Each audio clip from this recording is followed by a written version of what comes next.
Hey, good morning, guys. It is Guido coming at you from the left side of the Atlantic. And it's Pilgrim from the correct side of the Atlantic, shilling again with the mug. Excellent, excellent. French roast from you this morning. What version of tea do you have? Always, but always Royal Blend. Her Majesty has put me right. All right, let me turn up Pilgrim a little bit. Oh, you know what? See, it's always the audio Pilgrim. Yeah, get your headphones on, dude. I know. Hold on. I gotta fix this. This is why they can't hear you. Yeah. This is why You they hear can't me now? hear. Hold on. I had to turn off the audio so I could get into the background here. I'll tell you what. I don't know. If only there was something like a. All right, there we go. There we are. Yep. You need a crew chief. You really do need. You need to spend some dollars and get a crew chief. If only there was a thing like a checklist that you could write down all these things and do it right every Yes, time. wouldn't that be useful? Why would,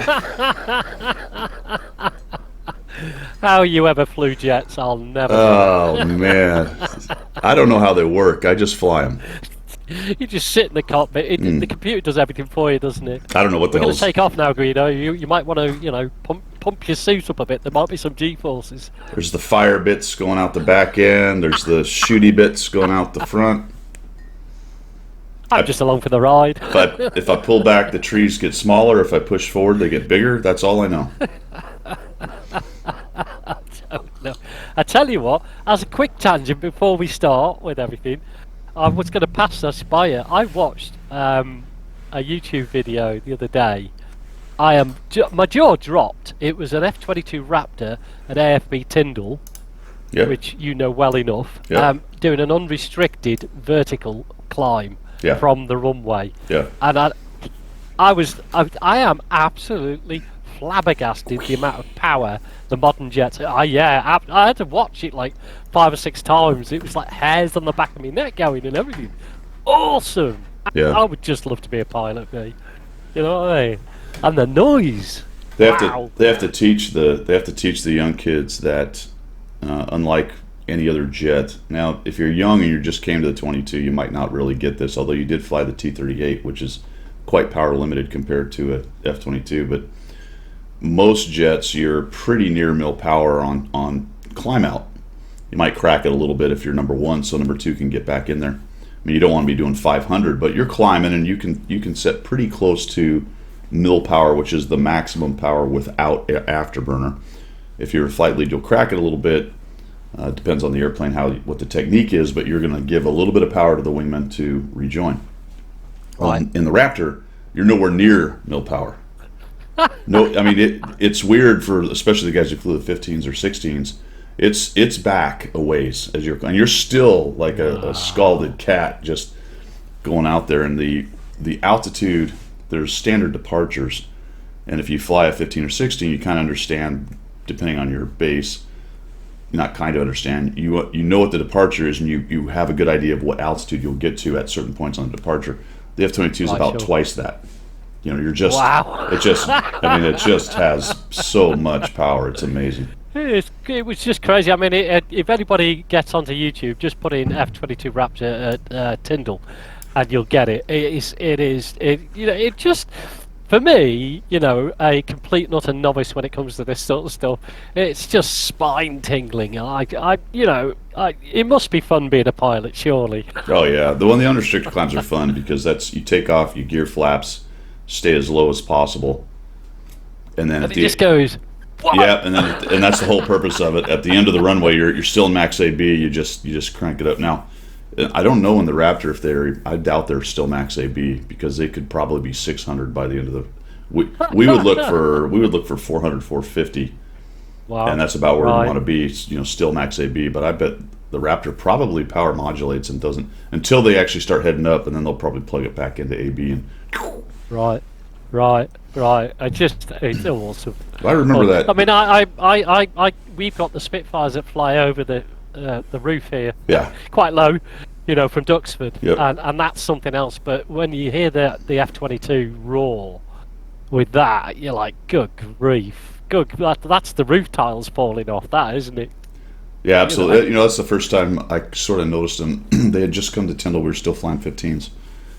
And when I drive over a bridge into Tyndall every morning back then, and there were a lot of 15s still in the pattern. So you'd see them take off, and if they're on a south flow, they're going away from you, and you see them climb out, and it's pretty impressive.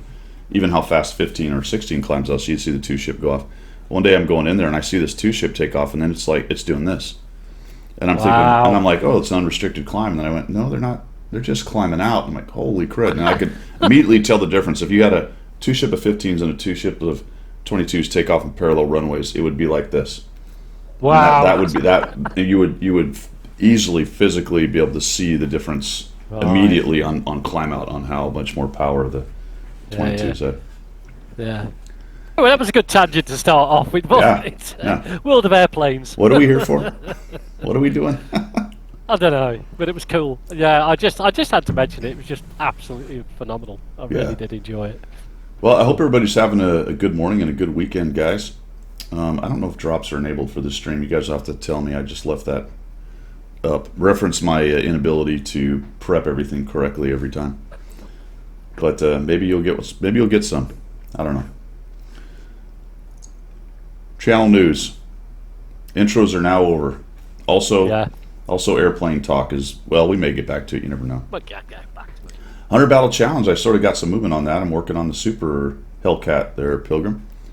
So I'm about 90 battles. So I only have about 10 battles or so before I can count the super Hellcat off on my 100 battle challenge. But I've been my question now with that, now you've raised the super Hellcat, is the play style exactly the same as the Hellcat, or is it any different? I would imagine it's not. But I think it's pretty much exactly the same. It's just exactly the same. Yeah. I think it's slightly worse than the Hellcat just because it's at tier 7. Okay. I was going to mention that. It's up you kind of end up spamming a lot of gold, especially if you see the 9s. Right. I don't know. Okay. I've enjoyed it. I've done pretty well with it. I got it 2 marked, and I'm at 88% or 89%. Oh. I have a chance to get it 3 marked, but I think it's going to take a few more than 10 to kind of knock it out.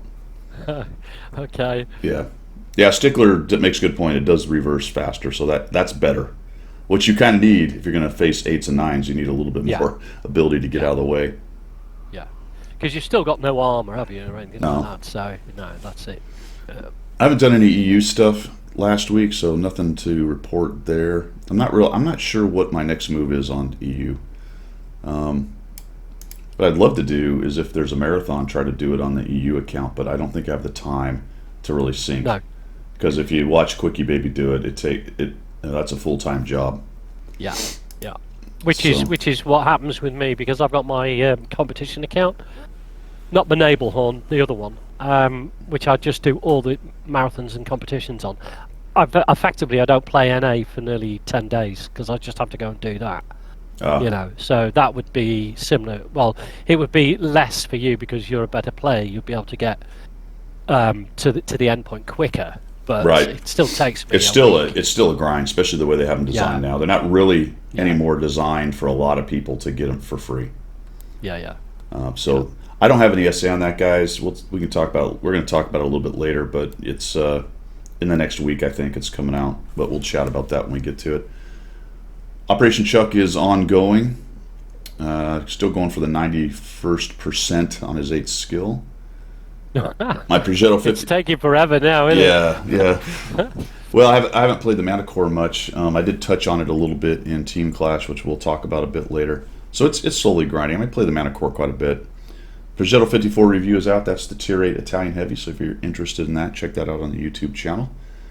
I don't think many people in here are worried about the length of it, but you can check the timestamps in the description if you don't want to watch the whole thing. I keep getting the feedback on the forum about how long it is from people with low attention spans. Which is about 90% of your audience, mate. No offense meant. No, it's like, I don't get that comment. It's like, the one guy said, there's no way I'm going to watch a 45-minute video review. So I got a number of responses to that. Okay, don't. Yeah. Use the fast forward thing and look for the part you want. I don't know. It's a video. I think a lot of I think a lot of times people don't. He didn't even look at it. Do you know what? People just want like a 3-sentence thing. This tank is superb doing this.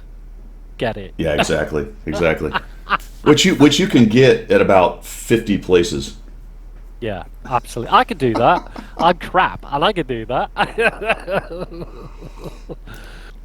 We're getting all the smart Alex are in the chat telling us to Cage, move on. Wade, Stickler. Yeah. I mean, the Sunday coffee talk is like the perfect example of too long didn't watch. Yeah. Yeah. Somebody brought up the Super Bowl. Somebody brought up the Super Bowl, man. Yeah. I've seen it. Super Bowl. It was Wayne. You know what? We're going to start a prediction. Hold on. Let me do that right now. Steelers, because that's the only team I know. Steelers.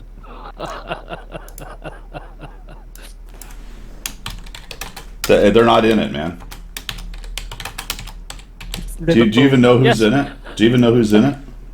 Well, no, I don't. But Wayne reckons Liverpool Football Club is in it, so we're bound to win, aren't we? Oh, those guys would get killed. All them prima donnas with the hairstyles and the manicured nails. All right, we're gonna let's do this for 30 minutes actually. Chiefs, Buccaneers, who wins Super Bowl? There we go. Start prediction. All right, there we go. The prediction is up, guys. Cool. We'll figure it out. Who are you going to go for? I'm going to go Chiefs. I'm rooting. Oh, good.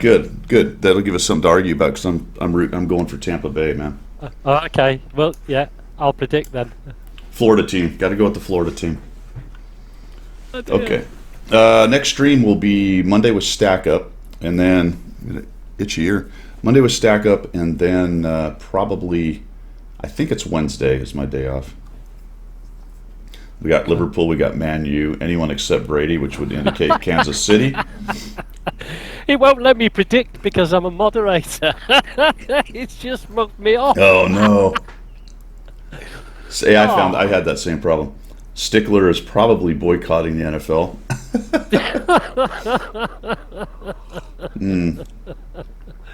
Oh dear. All right. Yeah, man, I get you, dude. I got you on that one. Let's see. Team Clash. Holy cow, I got denied on my Team Clash stream. Really? Yeah, that was a bummer. Because my ISP sucked. Oh, yes. Remember, I got screwed. It's better now. Yes, it's fantastic. I'm just watching it. It's just rock solid at 5,000 kilobits a second.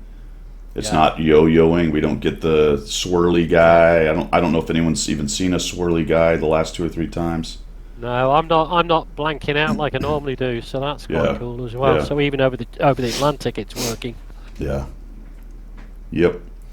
All right, and Global Game Jam. So I'm going to do a video on this, but my 1212 Gaming Company did the Global Game Jam. We put together a little game. The prompt was lost and found, so we made a little game. I'm going to do a video to let you guys see that. In fact, I may throw out the build. I'll put it on the 1212 Gaming site, I think, if I can. What I really need to do is do a video for you guys on that site. There's a couple of things on there we have that you can goof around with if you're interested. So I'll do that. That's kind of a sidebar from World of Tanks. Nice. Sutek's in the house. Sutek, how you doing, man? Good morning. So who is here? We got Wayne. Good morning, Kedge, Stickler, Bonzi. I saw earlier. There he is. Who else? Is that it? That's talking anyway. We got Nanos, Gummy Bear, Drop Dog, Carbot. Yeah, some of those Bing are. Cortana. Yeah, Well, I don't want to call anyone a bot here, but some of those tend to be bots from Twitch. that Lots of Pilgrim one is bot. He's bot level. Yeah, he's bot level. You have seen me play, sir. You know that's true. What's Pilgrim doing back there? What's he doing? Dude, we rock and rolled on Team Clash that night. We went 7-1, man. Yeah, we did well, didn't we? Dude, we were kicking some serious rear. I did well in that mode. I think I know I'm 60%. I may be as high as 75% win rate in that. If we get a chance, we need to thrash through that on subjects du jour because it's. We will. Yeah. Yeah. Cool. Yeah. Yep. All right, so let's get to the shill, my friends. It is time to shill, as we always do on Team Clash. On Team Clash? Yeah, on Team Clash. Yeah. Where am I? Where am I? What's happening? Where are my pants? I don't know. Tea talk, coffee talk, something like Tea that. talk. Whatever. Teapot talk. What the heck is going on here? All right, let me get this going. I always have to fight this because it's something going on with OBS that I haven't taken any time to try to fix, because that's how we roll. Okay. Yeah. Premium shop first, guys. Keep up with chat for me there, Pilgrim, because I can't see it. If you don't mind. Yeah, I will do. Okay. So we're... Featured. Do you have the Lorraine showing up on yours? I do, indeed. Okay, so we got a Lorraine. We got the Lorraine with the Senlac added together. Now, what I wanted to let people know on these are actually not bad deals. Yeah. It's finally a pretty good deal that past Christmas. But if you look at this, is this the one? No, let's go to the biggin. Where's the biggin? Is that the biggin? No, wait a minute. Maybe that is Specials? Well, there's one that has 15,000 gold. There it is. This one. This is the biggin. So it's $86. 15,000 gold is like 50 something. I want to say $55. 30 days is $12, which comes out like 67. You're getting. Then you can throw a coupon on it. You're getting a tank for about 15 to $20, depending on which one you're looking at. Yeah. Whether it's the Senlac, that you can also come down here. There is, and that's not all of them actually. If we go over to vehicles, there's more. The Defender. Well, you've also got like the Breton Panther is involved in all that. Where is it? Here we go. The Canon Jagdpanzer 105 is with a similar deal with the 15,000 gold, 30 days. It's $80. So you do the 30 days, 15,000 gold. You get in the tank for $15, something like that. And then the E75 TS, good deal. And guess what? The bloody now this is not the tank it was 3-4 years ago, but it's still good. Yeah. And 15,000 gold, a Defender, 30 days of premium. If somehow you missed the Christmas train, maybe you're just coming to it now, coming to the game, or whatever you got for Christmas is running out. You really didn't go big Christmas or whatever. It would be hard to get a better deal than this, actually. So that's just the honest truth, actually. No, it's one of those. It's one of those things that's very rare with wargaming. Is they've thrown in this packages, and it's absolutely a good deal because, I mean, 30 days premium is a credit grind straight away. So you know, on top of that, you're getting a good tank generally, good premium tank, and you're getting a lot of gold. You know? Why not? Don't spend your dollars on just buying gold. Get a tank along with it. That's the first good shilling we've done. My coffers are a little bit low, so I need to bring in the wargaming shill money. We do well today. Yeah, get out there and buy. Pandemic, economic downturn. What pandemic? What economic downturn? All right. This one's also actually and in addition to a decent deal. Look at this, for $2. You can get 3 days of premium, 500 gold and 100,000 credits. That's good. Yeah. This one's good for $5. You can get 1,000 gold, 100,000 in 3 days, and even this silly little one here. This one's not quite as good as the others, but it's 1,700 a day of premium, which and a bonus garage slot. I would avoid this one. These two, if you're brand new and you're looking to play a weekend for $5, you can have 3 days of premium, some gold to kick around with, and a little bit of extra credits, and you can check the game out for a weekend. That's nothing wrong with that. Yeah. I mean, I don't know if you've got it on the premium account tab on yours, but you can apply a coupon to all of it. Yep. So even if you're just in the game and you just want some premium time, you're actually going to get it cheaper if you've got a coupon sat there as well. Yeah, I don't know if you can do that with the little tiny one. No, you can't do it with the little tiny ones. So yeah, there's a couple good deals in there, guys. If you're in the market, a lot of the people who watch this are experienced, established players, so that may not appeal to them. But if you're new to the game and you're still looking for that kind of, hey, how do I get some premium? How do I figure out how the game goes? There's some good deals in there. To include these 30-day ones in a pretty good Tier 8 premium. I mean, if you were a brand new player and you grabbed the 30 Days Defender and 15,000 gold, Yeah. you would definitely get a good taste of what the game is. And while that may be a bad taste, admittedly, it's if you roll in with your only Tier 8, because that's what it would be. Yeah. People are like, and they oh, get great. shredded. People are like, oh, great. Guido's trying to get people to buy, brand new guys, buy a Tier 8 and a premium account and screw up Tier 8. You know what? It is what it is, as they say. And that's a forgiving tank for it, because it's going to give you bounces that you didn't work for. It's just going to happen, which is good for a new player. Yeah. All right, that's it for the shilling, man. Did you have anything else on that?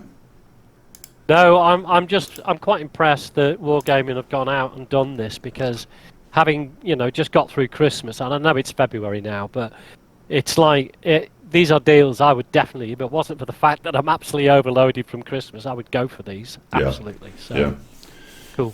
Remember to go to Twitch and get your, if you have Prime Gaming, make sure you go to Prime Gaming and get your Commander. We talked about it last week, but that is still out there. There's some missions that go along with that. In addition to that, Twitch drops are active for the Team Clash viewing and for a couple of the CCs. There is a schedule. Today's the last day, so if you didn't know about it, you're a little bit late to the party. But the schedule is right here. And if we go in there, my name's on there because I was Team Cabbage Mechanic. This is the thing I was talking about earlier, guys, where it didn't work out for me. Last day is here. Sunday, we've got Nova, Steel Guts, Casual Boobs, and 4 free. And then it's over at that point. That is all you got. But these guys are going to have the epic drops available for the older commanders, the ones from last year.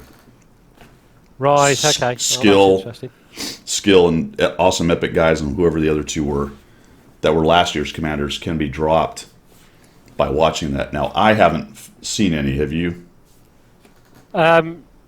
Commanders, no, because I already had skill. Oh, okay. From last year, and I've not seen anything drop yet. But to be honest, I haven't checked in the last couple of days. So, no, there is a way you can check on Twitch. I'm going to show them that right now. Oh, good, right. Okay, good, cool. perfect Good segue. lead-in. Perfect. See this little thing here for your channel up in the top right? Do the drop down for that. Come down to drops right there. See that even says drops?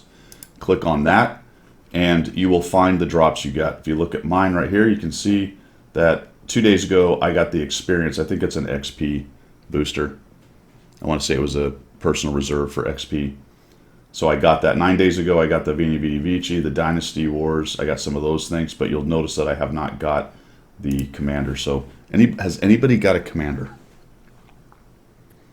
Tragic said it's broken. What, the drop thing? Oh, Yeah, I think the epic commander part has not been working because I don't know anyone who got one on NA. Right. Okay. All right. Yeah, that would make sense, because I certainly didn't get any of the other three, because I got skill last year, but I haven't certainly seen awesome epic guys or anything. So once again, NA gets the old. That's because they didn't use CCs as captains. Oh, did I say that out loud?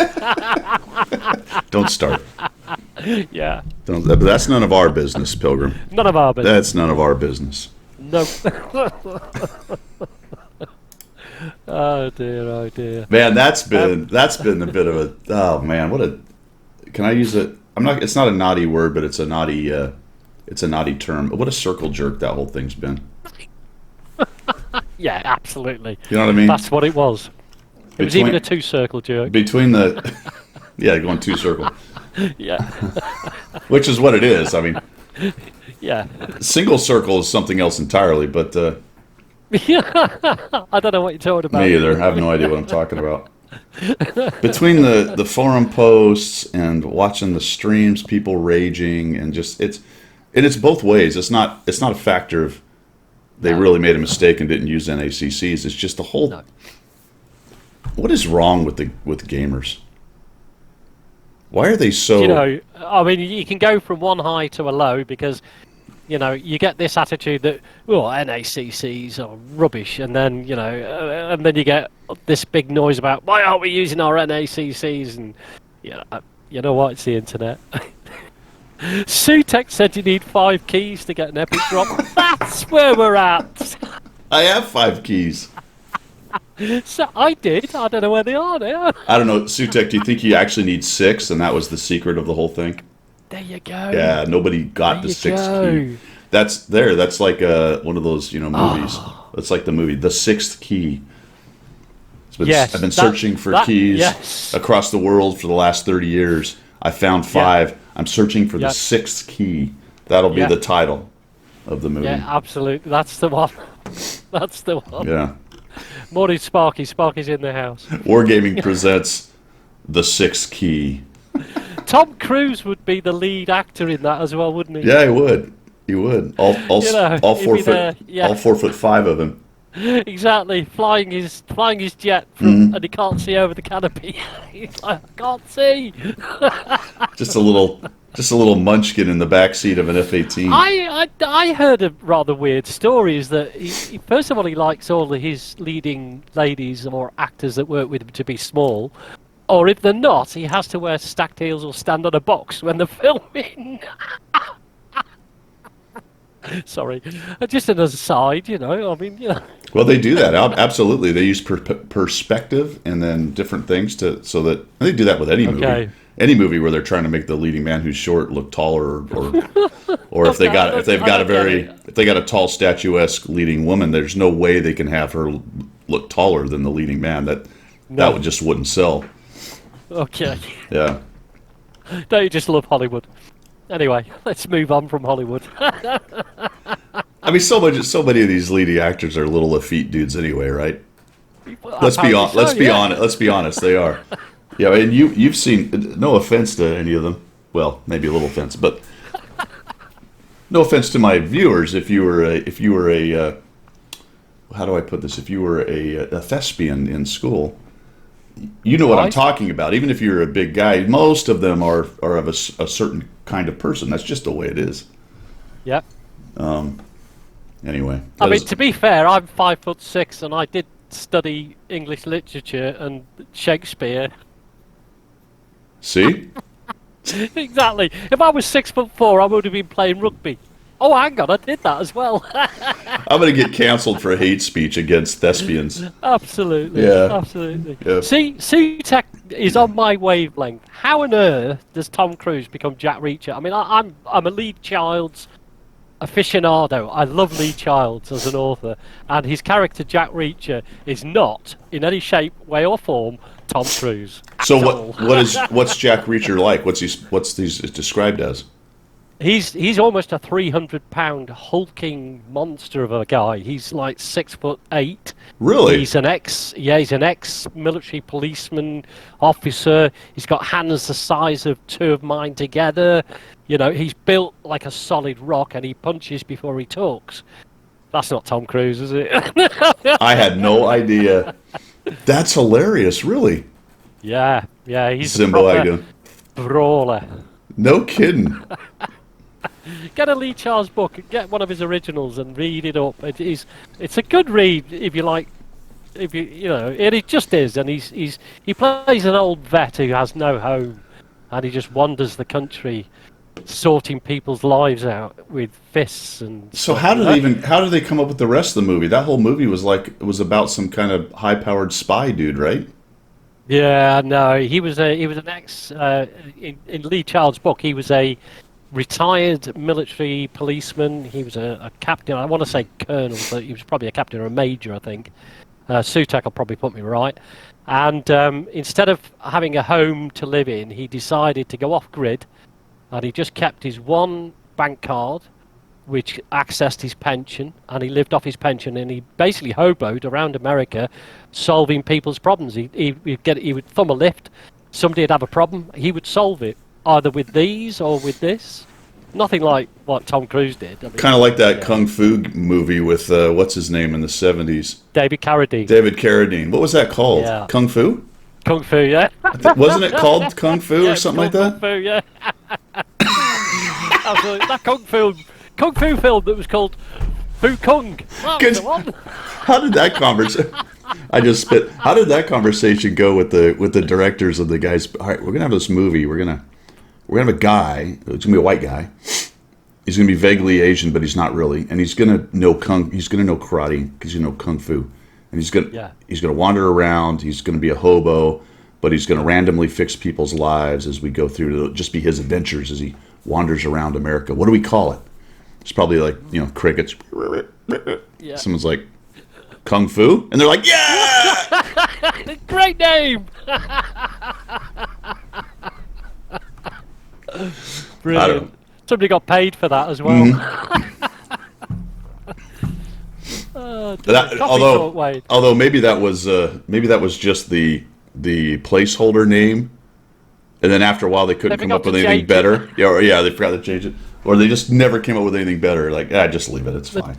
The director's sitting there when it's gone first shown, and he went, "Shit, we forgot to change the name."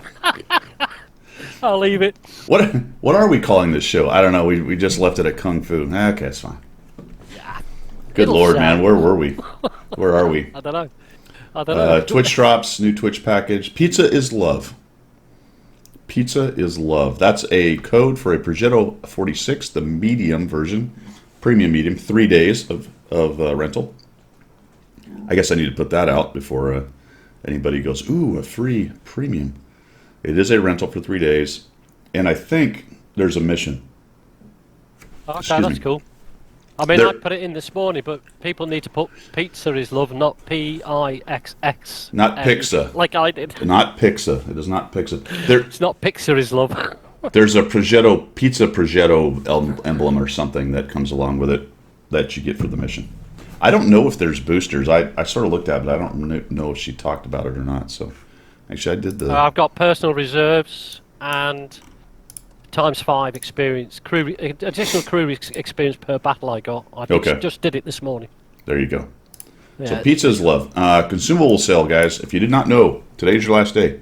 There's a consumable sale, 50% off. There is a 35 to 1 gold to free XP. It's not as good as 45 to 1, but the 50% consumable is as good as it gets, so... If you're in the market for consumables, make sure you do that. Today's the last day. Hard sale. Everything must go. Every consumable they have has to go. There's only so many in the warehouse. Is that how it works? I don't know if that's how it works. Yeah, I spent 10 million credits because that's what I do when they do the 50% sale. If I've got the credits, I just blow it, mind-bendingly blow it, because... Pilgrinomics, you can sell them back later on to make a profit. What's you got? Do you know how much silver I have spent in the last month? Oh, you've gone massively crazy with your. I think in dollars wise, I'm at close to $2,000 worth of gold and silver. Wow, that is crazy. If you value silver with U.S. dollars or any other currency, which not everybody does, and I don't really either. But technically, if you look at Wargaming's pricing, that's kind of what it came out to.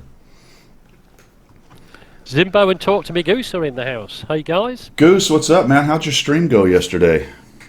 How'd your stream go? Did they fix the problem with the epic drops? We were just talking about it, and apparently Tragic has said they're broken, and nobody has got a epic drop as far as I know. Any essay on that? Platoon Mission. Guys, there's a Platoon Mission. Go into the website here. Go to this article. Go to redeem code. Sorry, yes, it's one of those. And then you will get a Platoon Mission for the rest of February. Actually, it's weekly. And if your platoon, highest number of kills, most experience, most damage, you will get yourself a STG, full free. There's also 2D styles. There's a mission for a 2D style in there as well. Play 15 battles in a platoon. Once per account. Doesn't even. All you gotta do is play, and you'll get a Starry Night. That's in the other category of your missions, and it's not well marked. It just says. I don't even know what the hell it says. It says. Doesn't even say Battle Buddies, which is awesome. I wanted to talk about this because here we go again with this stuff, or still, however you want to look at it. Okay, so it says Battle Buddies, right? Let's get rid of this. Let's go to missions. You get the gold if you've already got the tank. I imagine. but Okay. I can't prove that. That's been the standard. All right, on. Who was that? A follow. Zentonia. All right, hey Zentonia, thank you, man. Man or ma'am, I don't know. It's called a small task. Why is it called a small task when over here it says Battle Buddies? I don't know. This is wargaming, isn't it? Call it one thing, call it another. Click, click, click, click.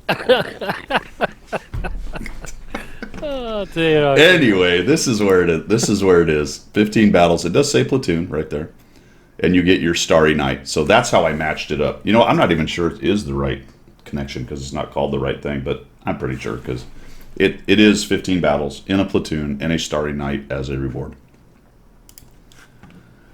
Yeah, it's got to be that, hasn't it? Can't be anything else. Pilgrim, why do they do this to me?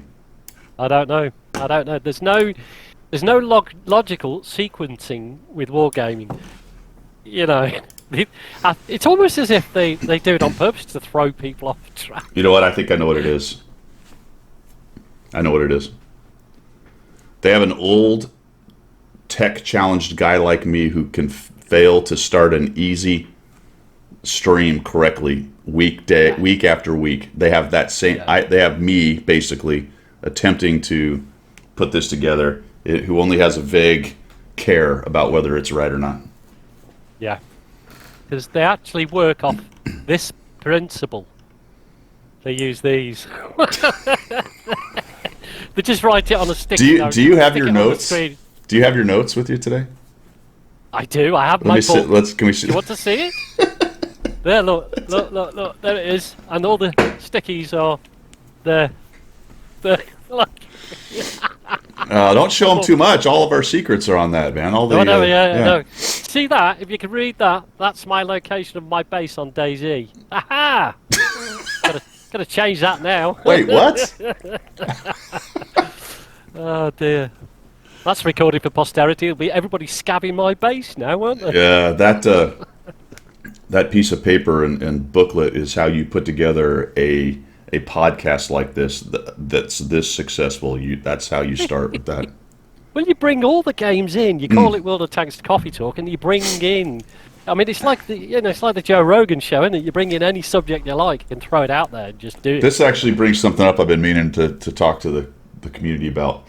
I am looking for some kind of graphic background that isn't World of Tanks that we can use for Coffee Talk so that we can. I love World of Tanks. It will generally be that, but it's a serious thing because we do talk about a lot of other games, which is so far they've been cool about it, but I don't. We're using their background and everything. So I need something, guys. If any of you guys are an artist, reach out to me, talk to me, talk cost, whatever. We can figure it out. And I could use some kind of background for the podcast, and then we can bring up the game when we're talking about it so that it's not just the game in the background. That'd be cool. I know we have several artists out there. I worked with a couple of you, but I throw it out to everybody if anyone's interested. I am in the market for something like that, so let me know. Nice. All right. Okay. Hisenberg, we'll get onto the black market bit a bit later, and we'll talk about the HC2M. But yeah, we'll do that in subjects to Zor. Absolutely. Questions being asked.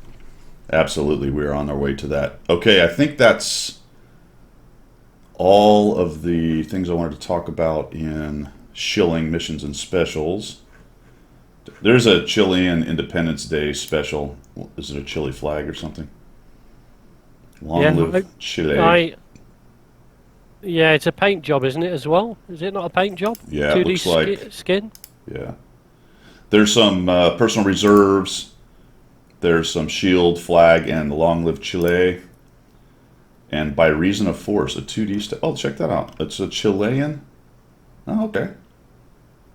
Well, that's actually pretty cool. Look at that. There you go. Isn't it? Yep. There you go. So that starts tomorrow, guys, and goes to the 12th. The 12th is an important date we'll get to in just a second.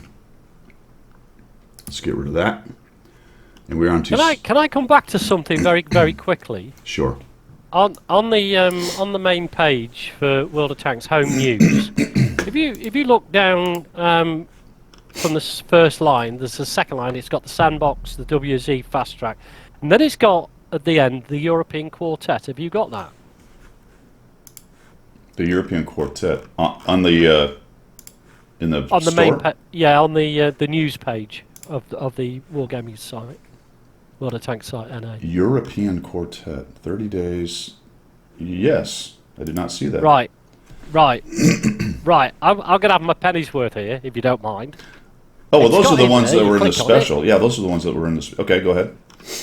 Yeah, you click on it. It's got the Breton, Panther, the FV, Senlac, the Lorraine, and the Cromwell. Can I just remind Wargaming here and now, because they do watch this channel, we are not in Europe. We are the United Kingdom. So those British tanks need to be removed from the European Quartet. Thank you.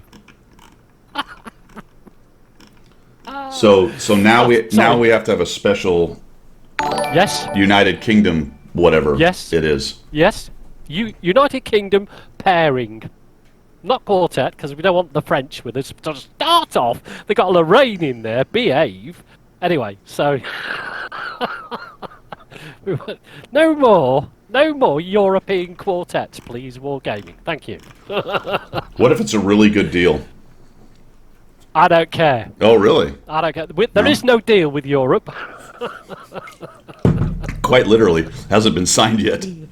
No, it hasn't. No, stop importing all your refugees, please, Europe. We don't want any more, thank you. All right, we're getting gonna build a dangerous. wall. We're getting dangerously close here. I'll shut up now. No politics includes Europe now. Come on. No. Well, it's not a political institution, Europe, is it? Or not Europe. Yeah, I'm sorry. I know I triggered you with the. You Europeans, man, you're all the same. No, you Canadians are all the bloody same. Canada's just the 50th state. Oh dear, now we're getting into it, aren't we? Oh dear.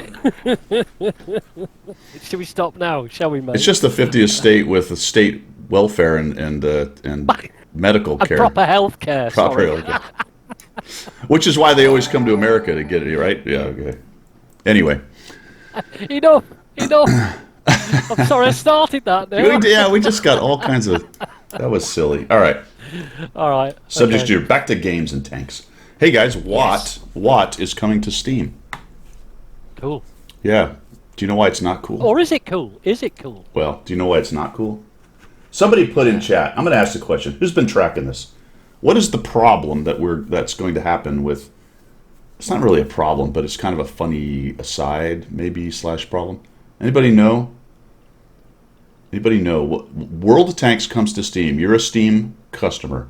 You're excited. You're like, Hang on. You're like, ooh, Steam, I can launch World of Tanks from my Steam account, and I won't have to use the Wargaming Center. Yes, there is that. Sort of. Will it launch the Wargaming Center? Then you have to launch the game from the center. That's what I thought. And also, you're quite right, Major Tom. That's why I did the money symbol. There's a bigger. There'll be packages you can purchase. There's a bigger issue. Should I lay it on you? Because nobody's come up with. No, not auto updates. You're gonna love this, guys. You're gonna absolutely love this. You cannot use your current account from Steam. Well, that makes no sense then, does it? That makes no sense at all. If you download World of Tanks from Steam, it will make a new account. You can't, for some reason, you can't. The streams Then don't cross. Nobody's gonna do You can't. that. There's no crossing those streams. They're. Just nobody's going to do that. Let's start again. I've got 350 tanks in my garage. I'll just start the grind all over again. That'll be fun. Yeah, Zimbo. Steam is reroll It's for central. Yeah. Anybody coming in from Steam is a reroll, baby. You can see the chat in game. Who here is on Steam? And somebody goes, yeah, me. Yeah, reroll. Yeah. Reroll. See, now some of the guys that are experienced with Steam, I have Steam, but I've never really tried to bring a game I already had that then came to Steam and merge them. Apparently that's a thing. So there you go. Special K451. Thank you so much for the sub. 9 months. That's awesome, man. Thank you. Cool. So there you go. I sort of surprised me. It's sort of a not, I guess, at the same time. Because my understanding, I mean, I've got Steam because I've got like DayZ and all that sort of stuff comes through that, but it's a purchase site. So for me, you know, you pay. So I'm assuming then, well, Wargaming is going to start throwing, you know, a price out for packages you can purchase through Steam. I'm just assuming that. I don't know. Well, It won't be free to play. that's a great point because there might be sales on Steam that are different from. Yeah. Or they could be the same. I mean, they may. Who knows, though? Who knows? I don't know. Yeah. No blows in the house. Hey, we're just talking about you and your Low blow. vast pot of money. Your vast pot of money that allows you to buy all this sort of superb equipment. And your contacts, low blow, that gets you free stuff. Like that rig you've got. Good grief, man. Why do you have to go after Low Blow? He walks in here, he's hosting the channel, No, and you he's just fine. I mod his channel. He's fine. He's Australian, so I'm allowed to. I'm allowed to hedge him a little bit because he's Australian. We took some time yesterday morning to edumacate each other on some Twitch stuff. I learned a couple things, so always Cool. good to interface. Guys, check out. Sack him. Ooh, hold on, Lobo. Let me see if this works, man. I don't have it automated, but I want to see if this works. Oh, why did it not work? I wonder if I need a capital.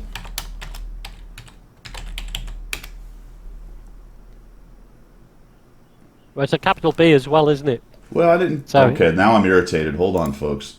Keep talking, Pilgrim. Okay, well, the reason why it's probably failing because you're not spelling spelling his name correctly. I wonder. There you go. I wonder if I have to be logged into to Streamlabs for that to work.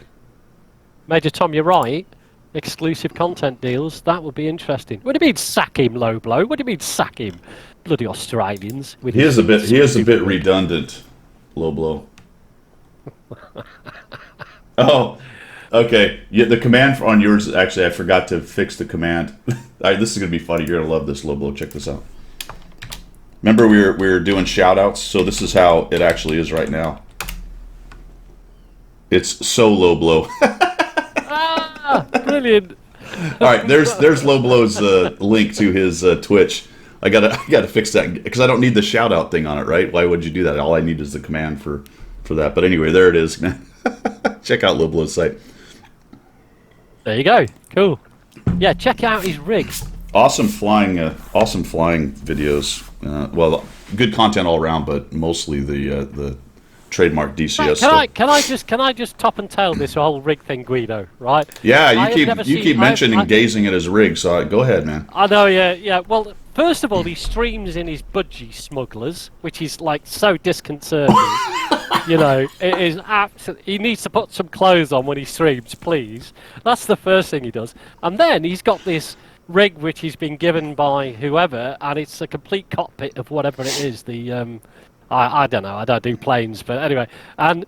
The thing is, he's got his VR set on, so he does everything by touch control. Yeah. So he's got his camera zoomed in on his arm, so all you see is this weird arm doing this on. Oh, all the buttons, camera's and over it's the. like- I think the camera's over the little. and obviously he's in his budgie smugglers and half naked, and he's doing this, and it's like, do you know what? I just want to watch you fly a plane, mate. I don't want to see you doing all that nonsense. I bet he sold a bunch of that stuff for those companies, man. I bet he has, Because yeah. as much as big, I bet there's people that have bigger setups than he does. Even, I mean, yeah, go online and check out some of the like. There's people who have built entire airline cockpits in their house with the Crazy. physical switches, and I mean, you walk into it and you're in, and multiple screens and all this stuff.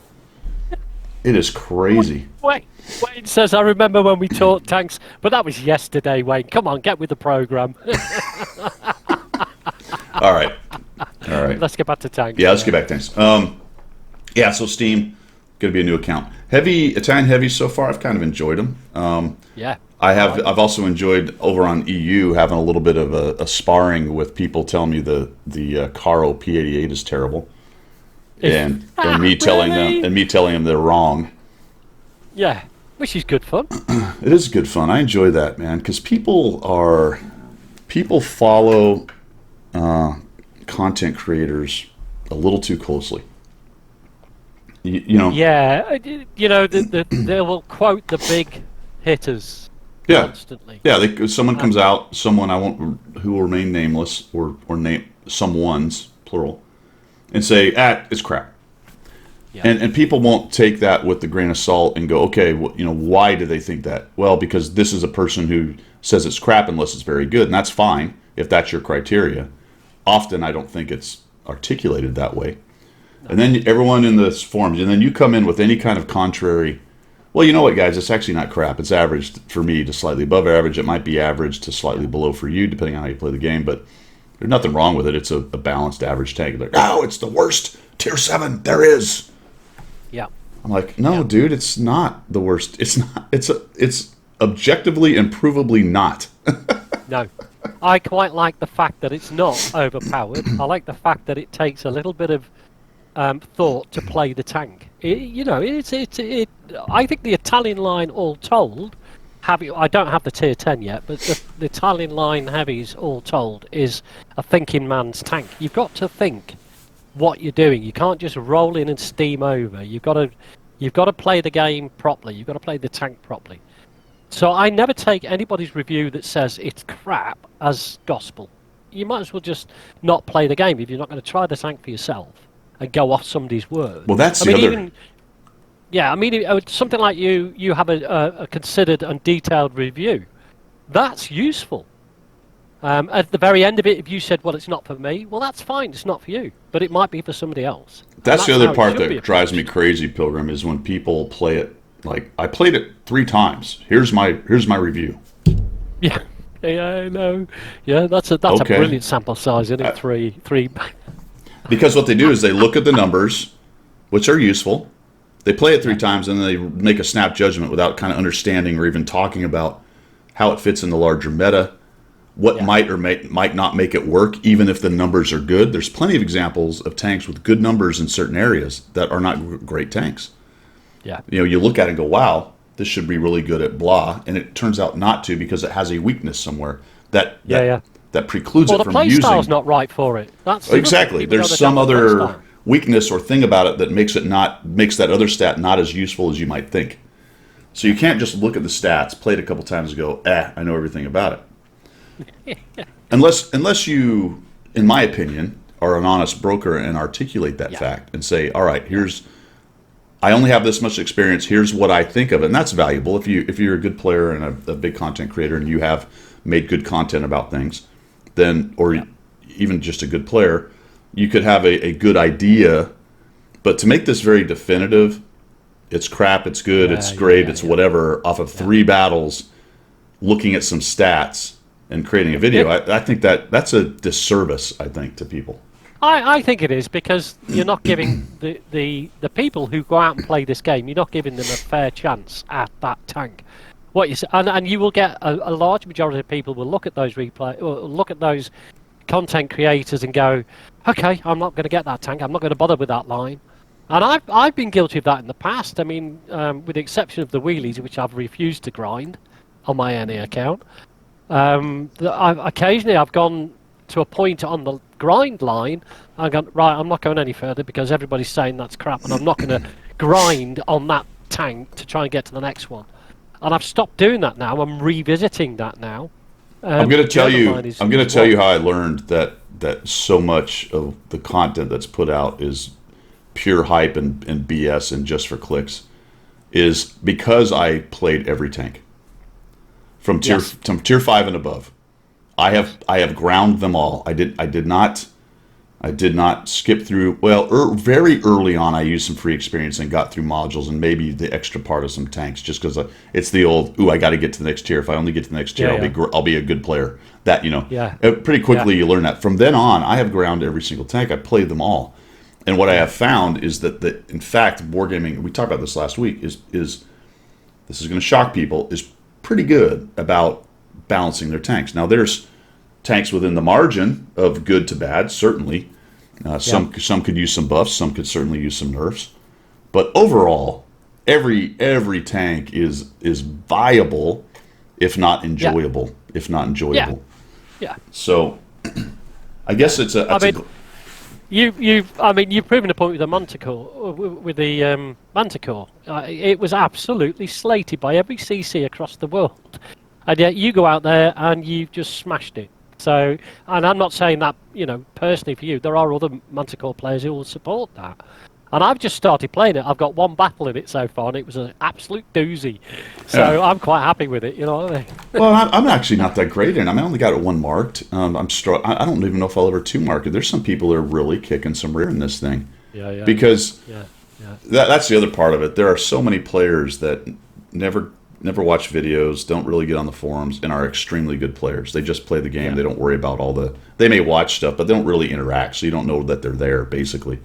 And because you can go into a lot of the Hall of Fame thing and find players' names you've never heard of, and they're just crushing it in these different tanks. I think the Manticore is a lot like that. People eventually figure out what works, and I kind of saw it coming with that group of tanks. I'm like, you know what? These are not anywhere near. First of all, when you look at the hype, you immediately have to go, okay, that can't be true. It really cannot actually be that bad. No, because Wargaming wouldn't do that, because it wouldn't. I don't mean in a monetary sense, but it wouldn't sell the game. Mm-hmm. If you are going to introduce a class of tank or a line of tanks that are complete and utter rubbish, it would not sell the game. It wouldn't be part of the game's makeup. Why do that? That's pathetic. Yeah. That's stupid. So they're always going to put it in. So there is a particular playstyle for that particular tank.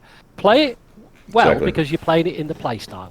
And people don't like that play style. So, and a lot of the big content creators don't play that play style. And I get it, because running around hiding in bushes and being passive and spotting, that's not really what a lot of them are about.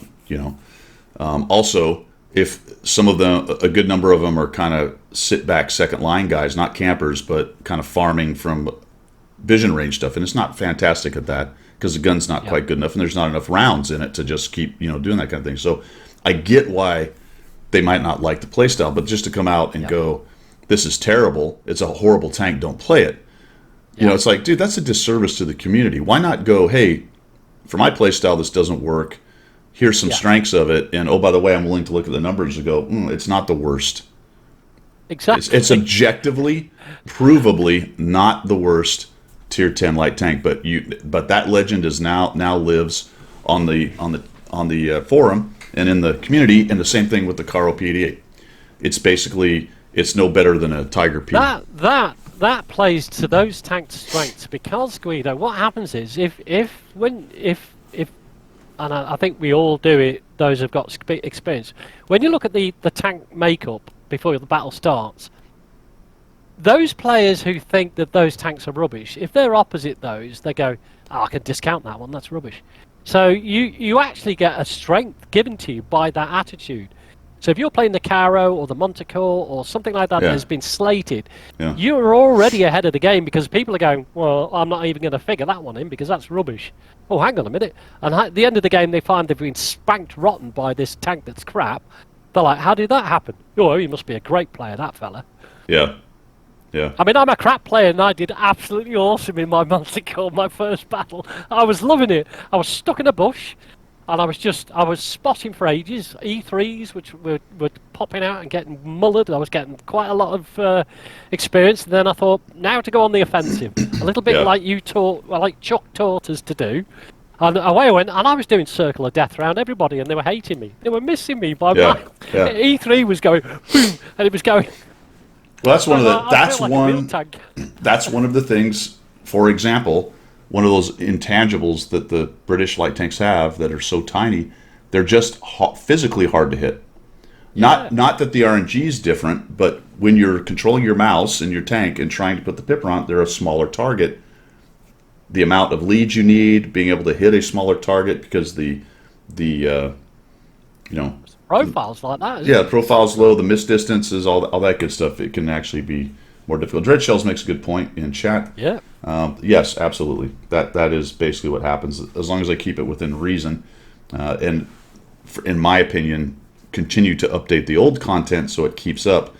But to some extent, they don't give a crap. It's flavor of the day, sells more things. It is what it is as far as that goes. Yep. All right, cool. Where were we? T122 or 122 TM. Yeah, marathon. Yes, the even 90, exactly, Dreadshells. That is something that makes that tank better than you just look at the stats. Just the fact that Yeah, it's very so true. hard Very true. to hit that little Yeah. tiny thing. 122 TM Chinese tier 8. Now, so here's the interesting thing about that. I just got the first instability I've seen since I started this internet. Holy cow. Interesting. Just started. Okay. All of a sudden now we got dropping a few frames. Okay. Interesting thing about that is I can officially talk about it because I'm not under NDA. Right. And then when I'm under NDA, I'll not be able to talk about But I can. it. Well, you do whatever you want. Yeah, it was buffering. It looks like it's recovered a bit. That's the first burble I've seen in about 4 streams. That's pretty good. There is a lot of chatter on the Russian leak sites, Watt Express, whatever it's called. Over on Harkonnen's blog, they're talking about it. My understanding is it will be 12 February, so this coming weekend for 10 days, there will be a marathon for the 122 TM Chinese Tier 8 medium tank. We looked at it last week. It's a lot like a T-34-3 with better gun handling. Well, fantastically better gun handling. Really. Based on the last numbers we saw. Yeah, absolutely. Yeah. Yeah.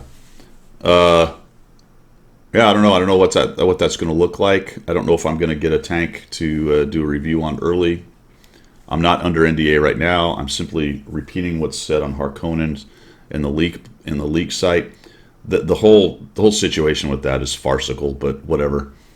It is a bit. I'll just work. Yeah, I'll just work within the framework that I'm given, and I'm not doing anything wrong by talking about there's going to be a marathon in a week. Yeah.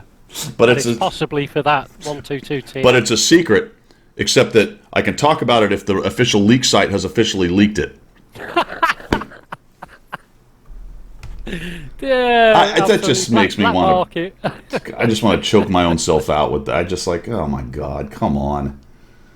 What? It's just The just on that side, and it probably is still a secret, but there is no list out for the black market. But Eisenberg. But yeah. Did you say there's no list or there isn't a list? No, there isn't a list. But I just found one actually. I have a list. Oh, you can't show it yet, can you? Sure, I can. It's on Watt Express. Actually, Oh well, that's what I'm saying. There isn't an official list. But oh no. True. There's no official list. There is a leaked list. There's several leaked lists, but there you go. There you go. That's where I was going. Yeah. Yeah. Dear. Yeah. Do you know what? I was disillusioned with Black Market when the two things that made me disillusioned was the Death Star sale and the gold. What was it? The G. I can't remember what it's called now. The gold Type 59. The gold Type 59, and I was disinterested because of the whole Death Star thing. It was a grind tank that then you can buy one, albeit for. And then they didn't let you. And then they didn't let you use it in Team Clash. And then they didn't let you use it in Team Clash. There you go, exactly that. So you can't use the Death Star in Team Clash because we've made overpowered chieftains and 279 earlies. So therefore, you can't use an old tech tree tank that you bought for a bazillion gold or bonds or what. Or you grinded forever and ever to get to. Yeah. So, thanks Wargaming. And then the G, I was just totally miffed that I never got the sale. It's a collector's tank and a half, that one, isn't it? And yeah. I know that's the reason why, because they're rare. And then you see them in game and you're like, I go green slightly and I type a message, your G looks nice. I go on. All right, here's the list that's on Harkonnen's blog. I cannot confirm or deny. I'm not under NDA because I have zero information on this. I'm only going off of this leak. This is the official leak. Official leak. Just wrap your mind around it. Actually, I don't even know if this is the official leak because I don't know where Harkonnen got this. Did he get this from Watt Express or one of the other official leak spots? Server, is it an official leak or is it just a leak? No, but what they say on the Russian server is our insider source, who does not wish to be named, who works for Wargaming, has told me. You're like, okay. But is that the official leaker or is it that the wrong leaker? No, he's probably the guy that they got. Come on, you can leak this, but don't give him your name. I don't know. It's just, yeah. That might be 2019's list. I can't see it on screen, but Harkonnen put 19 and 20. 2019 and 2020 up. Yeah. So you might be showing 2019's list up there. Are you? See, I've been bragging on the new ISP being rock solid, and all of a sudden this morning it craps the bed. So it looks like I'm back to the same problem. That's just amazing. We're getting all kinds of buffering, which is just really irritating me right now. Have you got a herd of cows close? Possible. It's possibly to do with the cows. Yeah, I'm gonna. It's a bovine intervention. Hold on, we're gonna restart. Oh, wait a minute, might have come back up. Let's see if it comes back here. My browser encountered an error, so I'm gonna have to restart my browser. We should be back, I think. All right, yeah, we are back. Wargaming's trying to shut down the league. Says it isn't bug. Yeah, that's right. All right, I am gonna restart. Hold on, let me stop streaming and restart. That is so irritating, actually.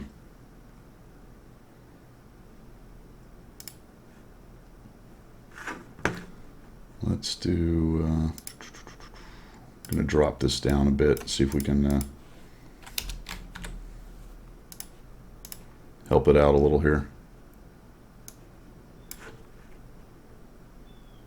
Right, it looks like you've come back up because I've now got you. Yeah, it's struggling right now. I mean, I got 65% drop frames somehow, which is insane.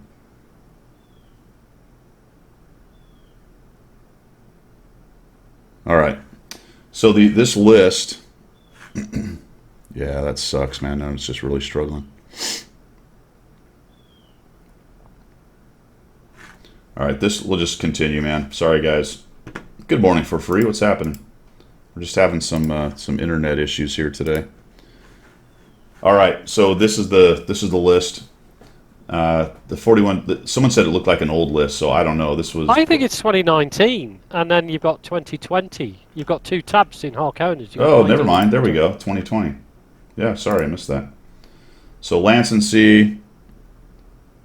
1357 Chrysler. Let's see. Is there anything here that's amazing? The 59G is going to make. We're in 2021, Guido. Oh, that's the. Oh yeah. Have they done the they didn't do the 59G 2 years in a row, did they? Possibly, yeah. I missed out on both occasions. I don't remember that. By the way, everybody in Twitch, he used to fly jets. I don't know what's going on. Oh dear. Auction minimum bid. Yeah. Be sure there are no leaks at the moment. If you're wondering what vehicles will come this year, be sure there are no leaks at the moment. Okay, any information available about possible list of vehicles is fake. Oh, it's a fake leak. Oh dear. See, that's how farcical. I'm not sure we're on the same planet here. That's how farcical it gets. I mean, that is. It's just how farcical it gets. Right. You need to start drinking tea, my friend. I know. Now you can see. Now you can see my comment come up. I have a new ISP. Let me know the quality. If the quality is better on your end. Clearly, the quality is garbage because now I have zero. This is insane. This is God dang it, man. I'm gonna have to call this ISP and give them hell. Yeah, it shouldn't be happening at all, should it? No. Heisenberg just PM'd me the leak. It's a fake copy talk, yeah, man. Oh dear. That is so frustrating. Why do I have 60% drop frames, dudes? Come on. Can you drop your quality down a bit? Will that help? No, I already did. That's not going to matter. It's drop frames. It's just the ISP just isn't putting through. Isn't putting it through. Nothing but drop frames. That's crazy. They're strangling you. Ah, dude. It's frustrating, man. Right, All right. how about Discord? How about we close it down and we open it all back up again? What do you reckon? No, it's not Discord. This is just the ISP, man. This has nothing to do with what I'm pushing. Okay. It's the ISP struggling. That's just so irritating. Okay. What else we got? We'll just try to struggle through it, guys. Apologize for the... Oh, he sent it on Discord. Okay. Let me try to find it here. Actually, I'm gonna have to turn this off because otherwise it's. Oh yeah, no, Armored Patrollers leaked it. There you go. Let's see what we got here. Renegade Type 62, LEF, FL102, the IS2M. Hey, I've seen this one. A32, Senlac, Sturv, T103, Batchat, Barask. Yeah, I've seen that list. That's an older one too, actually. Now, here's a question: what's the HE2M? That's the IS2M. Oh, okay, all right, Yeah. because it's Russian, isn't it? Yeah. Yeah. So yeah, okay, it's the Russian. What do you call it? Indication, Right. as opposed to IS, it's HC. Yes, Okay. correct. Yep. Yeah. Trying to get this back up. There we go. All right. So, what else we got going here, man, as we struggle through this ISP kicking me in the rear? Although it seems to maybe have settled down a little bit. Where were we, man? Black market. Sandbox test. Sandbox test. Yeah. The sandbox is up, and there's actually rewards for it this time, guys. Which is kind of cool. There is. Yeah. There so is. If you Yeah. go to, There's a whole list of stuff you can get for doing it. Yeah. So I guess they're trying to incentivize people to jump into the sandbox. I'm trying to find it here. There we go. If you go to the web page, and you come down here to go back up. It's right here in this article, Sandbox 2021. Get ready for new tests. Click on that. There's a video you can watch. There's a link to download it, which I think is down at the bottom. There it is. It's right here. Download the Sandbox launcher. And here are the rewards. So there's tokens you can get. There's missions for each phase. You can get tokens, and there's some goodies. It's not amazing, but some premium account time. There's a number of times you can do it. Some credit reserves, other PRs, some credits, decals, 2D style. The thing, though, that they're testing are three things. HE shells. They're going to rework those. Crew 2.0. We'll get to that in a second. Pilgrim has some info on that. And artillery. So let's go. I don't know much about the HE shells. Decreased damage that hit the front of well-armored vehicles. Remember they did a test with this kind of very convoluted way that HE was going to seek out the lowest armor, then based on the range from where it hit and this other stuff. Apparently that didn't work very well. So now what we're getting is HE shells that hit the front will have less damage. Yeah. I sort of thought that's what it did. did. Which is a compromise to how it went. Well, I went on the sandbox last time when they did this, and because I wanted to see how the HE shells for the big hitting guns, so like the Yagaroo and the Death Star. Yeah. And the way they had the mechanics set up, I actually fired a Death Star HE shell at a light tank and it bounced. And you're like, really? Awesome. So, I then kicked up a storm. They never take any notice of what I say anyway, but I kicked up a storm and said, this is rubbish, blah, blah, blah. But fortunately, so did everybody else on the sandbox, went, this is rubbish. So I think they've gone back and had a look and gone, yeah, absolutely, that's rubbish. So we need to do something about front armour strikes, and that's how we'll play with the HE. So, sorry, now you were going to say? No, I'm just going to answer Kedge. That's exactly right. I think Dreadshell's covered it. They're going to scale the damage taken directly linked to armor device. I thought it was. Yeah. I think it is. I think they're just going to do different calculations so that the thicker armor stuff takes even less. I would imagine thinner armor is going to be roughly the same. I don't know why it mentions frontal armor, right? I don't know. It's weird. That whole, there's no real details that I know unless Dreadshells has a link to something on what they're thinking about.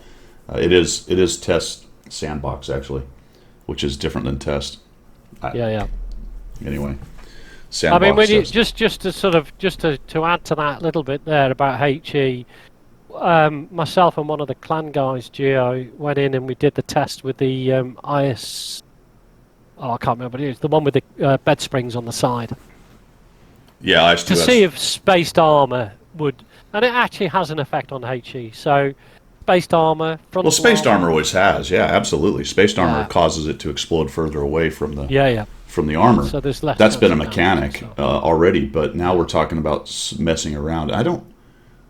What is the problem exactly? I guess people just don't like the big damage from HE. Yeah, this is the thing that Wargaming have got the teeth between the bit for some reason is that there was a lot of noise about the Yagaru and the Death Star being able to do 2,000 damage with one shell. That sort of level, which is basically takes your tank out after being hit by one shell HE. So because of the noise, they then decided they need to rebalance HE shells across the board. And it also brought in artillery into that particular argument as well. So, as normal, Wargaming took the sledgehammer and went, boom! And, of course, everybody went, no, you can't, that's not on. It needs to be a little bit more nuanced than that. So maybe they've gone back and revisited it. I don't know. Well, Goose says there's a big difference. The cone now searches for the least amount of armor, as I recall, and the sandbox it was only using the point of impact for the... Oh, okay. Okay, that's cool. Again, though, I'm going back to I really don't see what the big problem is. I don't like high alpha hits, whatever it comes from. No. I don't. I think it's kind of a bad game mechanic. 750 alpha, 1,000 alpha, whatever, even with an AP shell, I think is a terrible game mechanic. It's just too much. But that being said, the HE doesn't seem like a huge problem because it rarely pens. What good players don't like is that it does damage no matter what. Right? They don't have a chance to bounce it. So I'm sure that's kind of the driving factor is that the HE spam can get very annoying if you're trying to hold down and you got some big HE firing guy blapping you on your thick armor and shredding 300 to 500 hit points. I mean, I got that, but it just seems like not a huge problem in the grand context of problems. No, because you never. I mean, to be in my experience, and it's not as good as some, but in my experience, you don't get 5 or 6 big HE hitters in a team. So you don't get 2 or 3 Death Stars and a Yagaru or a 50 TP and everybody firing massive big HE shells. Yeah. It's only one tank normally you're having to deal with, and you can get around that. You can deal with that. So. And Goose brings up the mission thing. That is another deal. That is another part of it. The only issue there then becomes, if you bounce what's the damage counted if you bounce an HE shell somehow? The full damage possibility that gets that's really high. The average, I mean that might be reasonable, but it's usually higher anyway. I don't know. Yeah. It is annoying when you're trying to do bounce missions and guys are spamming HE at you because you don't get any credit for it. Yeah.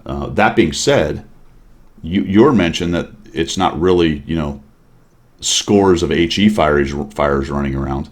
I haven't found it to stop me from getting my bounce missions done, really. No. So I'm fine with fixing problems. I just don't understand when I am presented with let's make a change to fix a problem, I would like the problem articulated. What is the problem? Yeah. Is it just I don't like HE? Oh, okay, noted. But I don't know. But it's not one that you would consider as a reason to recode and a lot of work. There must be some underlying massive structural problem with HE for them to be able to want to go down that road. So, Yeah, but enough noise being made about it. I don't know. I mean, Major Tom makes a good point about skill based, but once again I fall back to there's a lot of other problems that negate skill based in this game ahead of HE. Yeah. Well, actually, Major Tom, if you've ever watched Guido fire HE, it doesn't matter because he misses every time anyway. If anybody should want HE fixed, it should be me. Absolutely. HE he hates you, doesn't hates he? me. HE and Guido, never the twain shall meet. HE absolutely hates me. Oh dear. Absolutely. Heisenberg when comes. when I watch you stream and I see you load HE, I go and make a cup of tea because I know nothing's going to happen. No, other than rage. Yeah, there might be some rage. God. Yeah, a little bit of rage. I've seen What else on first-hand Sandbox? spawnliners. Well, the spawliner requires a direct hit. That's not a pen. That's the only time it works. Wasn't it introduced purely for artillery, counter the effects of artillery, was it not? It was supposed to help, but again, it only helps with direct hits that don't pin. It doesn't help with splashes. Yeah. Splashes don't care. And a pen doesn't care about your HE, about your spawliner. Yeah. Yeah, so maybe the baseline problem, Major Tom, is the massive damage, the super high alpha HE mechanic, which can happen and doesn't very often. Okay, I mean, I'm on board with that. I don't like being deleted from the game because of one lucky thing. Yeah, no, I understand. Right? I mean, it's bad enough for an ammo rack or something that's very low percentage but happens. I just don't like those kinds of game mechanics because it's not fun. It's only fun for the guy who shoots. I know. You know? Sorry, I have to laugh because it's the one stress reliever that I enjoy about the game is getting in the Death Star and lumping somebody in a 430U with like 2/3 of his damage. God, I know. I just sit back and go, "That's me done for the game. Now I'm just going to sit here. I'm just quite happy." Yeah. I know. I'm sorry. I mean, we all laugh, right? We all laugh. We take that weird shot, and it all of a sudden you see the top pop off of that tank, and the flames come out, and everyone's laughing, and the guy who has it happens like, great. I hate that. I hate that mechanic. I know. I mean, it's happened to me many a time, so it's fine. Excuse me. So artillery is going to be covered in this as well. Yeah.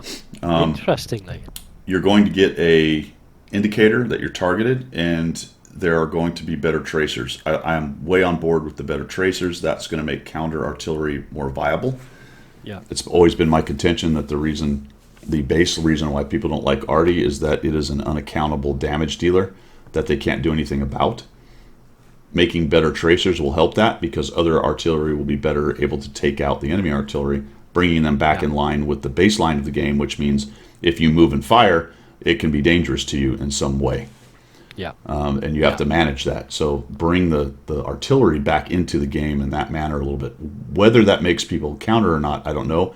Depending on how visible it is, it will definitely make me counter. I do it a lot anyway. I can still see it. On some maps, it's almost impossible. You get on a snow map, and it's very difficult to see. Yeah. So hopefully they change the colors for different maps so there's some contrast, or make it a well-contrasted color no matter what. Maybe purple, or I don't know. But anyway, that will help that. The other part that I talked about is the indicator that you're being targeted. Yeah. Dread shells, that's where I started countering, man. That was an art form. It was a science and an art form back then. I absolutely loved countering. There was also better splash on those rounds, so you had a better chance. That's the other part of why countering's hard. It's not only the seeing the tracers and knowing where they are that's difficult right now. It's the splash isn't good enough, so it almost always takes a direct hit, or you would have to have an artillery a tier or two above to get a decent splash. I can't tell you how many times I've hit artillery doing a counter but not killed it. You come back out and you look at the card like, well, I splashed him, but I just didn't have the horsepower to take him out, and it should have. Back in that time period, what Dreadshell's talking about, you would splash him to death too. I mean, countering was fantastic. I loved it. It was so much fun.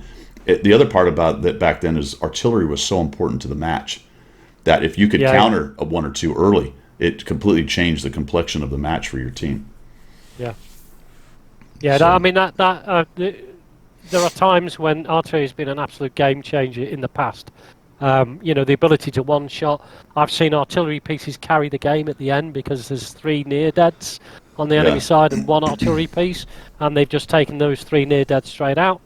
So yeah, I think there is a lot of work going into making a more balanced part of the game and to bring it back into the fold. I personally, for one, wouldn't mind platooning with artillery after these changes are introduced, because it makes sense to bring artillery in, platoon with them, tell them, did you see that tracer fire? Did you see this? Or the artillery guy going, yeah, I can see it, it's in Alpha 3. And so as a light tank, Alpha 3, so you can head and give them a spot or whatever. And I'm quite happy to do that. well, Right now, when they used to allow Artie to platoon, me and Natso would platoon Artie, and we would coordinate where we were looking, and we would talk, and we would figure out where the artillery was, and we'd both fire at the same time. We were absolutely deadly, dude. We would just wipe out especially on certain maps where there's not a lot of artillery places to go. We would wipe out enemy artillery within first couple shots, and then get busy beating up the rest of them. That's a skill set. That's a skill set for artillery players. People who are predominantly artillery players probably feel a little bit, probably more than a little bit, sort of knocked sideways. But to do counter arty can now become what it used to be, a skill set. So you can focus and be a good artillery player, giving your team all that support, because Right. you know all the spots on all the maps where you would go, so therefore you know where the enemy arty would go. Yeah. It's all that. Now, the warning light, that's like a sixth sense for Artie. The question here is, and we'll hopefully figure this out on the sandbox, guys, is what are they going to use? What are they going to use to let you know the artillery's coming in? Are you within splash distance of the shot? Are you within the sector that he shoots at? Are you actually targeted, i.e. the pipper's on you? That being said, then the counter is obviously the thinking man goes, all right, well, how do I take my arty shot without setting off that guy's warning? Right? So what is the mechanic exactly? I get it that it's going to be you get a light if you're targeted by arty, or there's a shell inbound, or however they're going to word it. Well, what does that mean? Game mechanics wise, what is the artillery player doing when he shoots that causes my light to go off? And then the counter is, what do I do to not, or as an artillery player, what do I do to not set his light off? You know what I'm saying? So there is that mechanic at the moment where you can indicate that you're targeting a tank as an artillery player. So if you click T, you can either get the big yellow circles if you're not near a tank, but you can actually then target an individual tank, and maybe that's part of the mechanic of that tank will now know it's been targeted. If you see what I mean. yeah, but I mean, if it was only you talking about being teed up. Yeah. So if you're in arty and you highlight a tank and you press T, that tells your team I'm 3 seconds away from firing at this guy. Yeah. Maybe that indication then tells that tank, the enemy tank, oh, I've been targeted. Well, that would be not a useful mechanic though, because artillery players would just avoid teeing people up. So that's my point. What's the mechanic? It has to be more something of the pipper's on him when he fires, or the shot is going to potentially splash you at the point of the shot. Right. Yeah. But I don't know. What if you're a damn you're a light tank hauling the mail on proc, and you're doing the ridge run thing, and artillery's actually trying to target you? How is it going to know and give you a light, or will it? Will that? I don't know. What's the mechanic of the game? Goes, all right, this artillery shot's gone out. I warned this tank, and this tank, or this one tank, or whatever it is. Well, how does that work? Well, 71 is saying that he's just downloading the sandbox, so he'll probably be able to tell us in due course over probably next Sunday. And Dreadshells brings up one of the ones I came up with. Potentially, it's the pipper is on the tank. Well, if that's what it is, then I just don't put the pipper on the tank. Maybe it's it's the circle you get, or I suppose one way to do it would be if any tank is in 50% of the tank or whatever is inside the the dispersion the circle. splash, the splash dispersion. That's dispersion circle. Not splash, but dispersion circle. Okay, all right. So I suppose that would be one way to do it, and probably the easiest for them to code to go. All right, I already have this mechanic of this dispersion circle. If any tank is inside it at the point of shooting, then I warn those tanks. Right, okay, so it could be a multiple tank warning, so you could get 2 or 3 tanks go, oh, it's something's lit up. Which means, if you've got a line of sight and you're lead firing a guy, and they're not in the dispersion, you're not going to get the warning. Because you won't go into that dispersion until the shell gets to you, depending on your speed, potentially. Yeah, well, that coming back to light tanks, so light tanks could well drive into the shot without knowing it. There you go. That's the way it goes, I guess. Yeah, Randall, it'll certainly be on the in the sandbox, but you can already tell gamers are going to look at that and go, all right, how do I maximize this and how do I minimize this from the other side?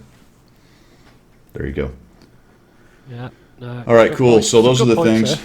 What was the third thing in the sandbox? Crew 2.0. Oh, you had some information on that. Yeah, I mean, we've probably flogged this horse to death over the last couple of weeks, but I think it's worth mentioning this. If you go to the Russian forums, there's a big discussion now about Crew 2.0 coming out on the sandbox, along with the other things we've just mentioned. And unlike over here in the NA and to some extent the EU, the developers actually talk on the forum to the questionnaires, to the questioners. They actually give you responses, which is quite nice. Now, bearing in mind this is a Google translation from Russian to English, so you'll have to bear with it. But what they're talking about is that one of the questions was, what happens if, for example, my driver gets killed? I'll never know because I've only got a commander now. And they're saying what the developers have come back with is that you will still retain crews, but the only thing you will see is physically on your icon is the commander. But you will still have, down the bottom it shows you which crew member has been killed. Right. You'll still have that, but you won't have crews in the tanks. You'll just have a commander. Well, okay. And if that crew member gets killed, do you lose that skill like you would? That's the question. Is the skill tied to the crew member still? I mean, what is the deal here? That's what the developers are saying. Hey, hold on. Actually, give me a second. I got to take a call. Okay.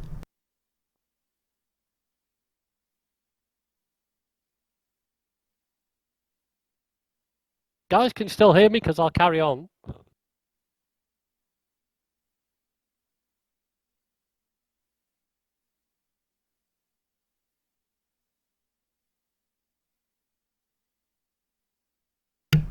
Sorry about that. My daughter's actually coming home to surprise her mum today. Cool. So we had to now, coordinate. if your good lady's watching this, she now knows. She wouldn't know it. She'd know more watch this than jump off a cliff. It's the same as mine, though. She's like, yeah, the Guido thing, I don't do that. Yeah. Somebody made a good point there. Where is it? Gabe, what about RD blind fires? Will unspotted tanks be alerted that they're being targeted? That's a great question. Which really screws over counter battery. Doesn't it just? Because if you're putting your pipper anywhere near waiting for them to fire, now I suppose if it doesn't alert until you fire, that's okay. Yeah. Sort of. But let's say, for example, you're watching for counterfire, you got that nice new tracer, you put the pipper on, that doesn't alert them, and this is all speculation. You're waiting for them to fire, you see that, you have a long time of flight, like, ooh, got it, you fire, how long until that light goes off for him on a guy who might have otherwise just sat there? Yeah. Right? If you're in one of the French arties, you're out. You can get away from it. If you're in anything else, you're going to get hit. No, you're going to get hit. Yeah, but I don't even want him to get alerted at all, dude. It's a blind fire. Yeah, exactly. Right? If an arty's just going to sit there, why does he deserve any kind of warning whatsoever? So hopefully there's, I don't know. Maybe blind fires are. Well, we'll see on the sandbox. I guess when if that call of yours was going to last any longer, I was going to give him a good story, but we'll leave that now. Okay. Let's see. That's it. Other than team clash. So there will be crew members, but there'll be like a soft stat. Yeah. Oh, we'll see. I mean, they've got that built in there, right? The crew member gets hurt and you lose whatever skill is attached to that guy. So depending on how how much they rework it, but it feels like they'd have to keep that in there. Your driver gets hurt, your tank drives poorly. That it seems like that mechanic would have to stay, but not necessarily. So we'll see what they decide to do. Well, then the commander skill of jack of all trades becomes more relevant, then, doesn't it? If it doesn't, that. Do you know what I mean? Yeah, I don't know.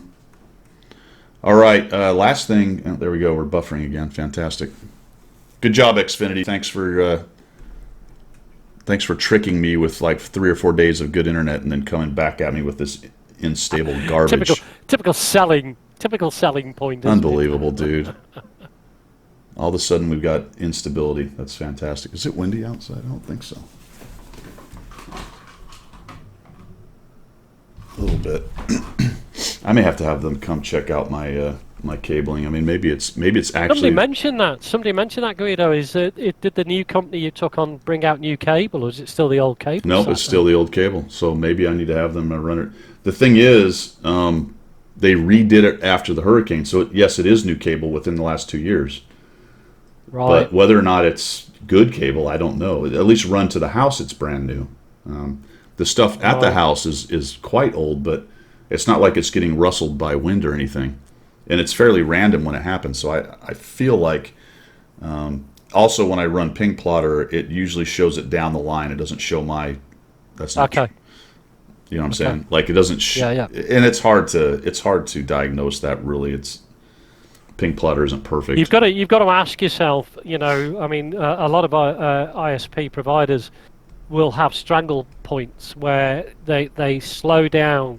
If you're a big data user, for example, unless you've got one of these unlimited packages. In theory, that's what I got. I actually, right. I have the 1 gig with no data limit. No limits. So that's in theory. They're not doing that to me, but you know how that goes. Yeah, absolutely. All right, Team Clash. Yeah. How'd you guys enjoy Team Clash? It's the first non-pub event that I've actually finished in that I got the final reward. I got up to level 11. Cool. So it was interesting. I enjoyed it. I thought it was pretty good.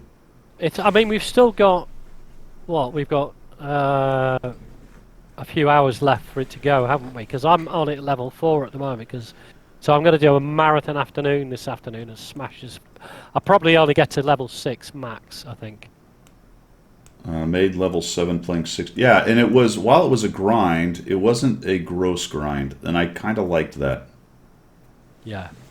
I did not particularly appreciate that some of the points could come from playing pubs. I didn't really get that.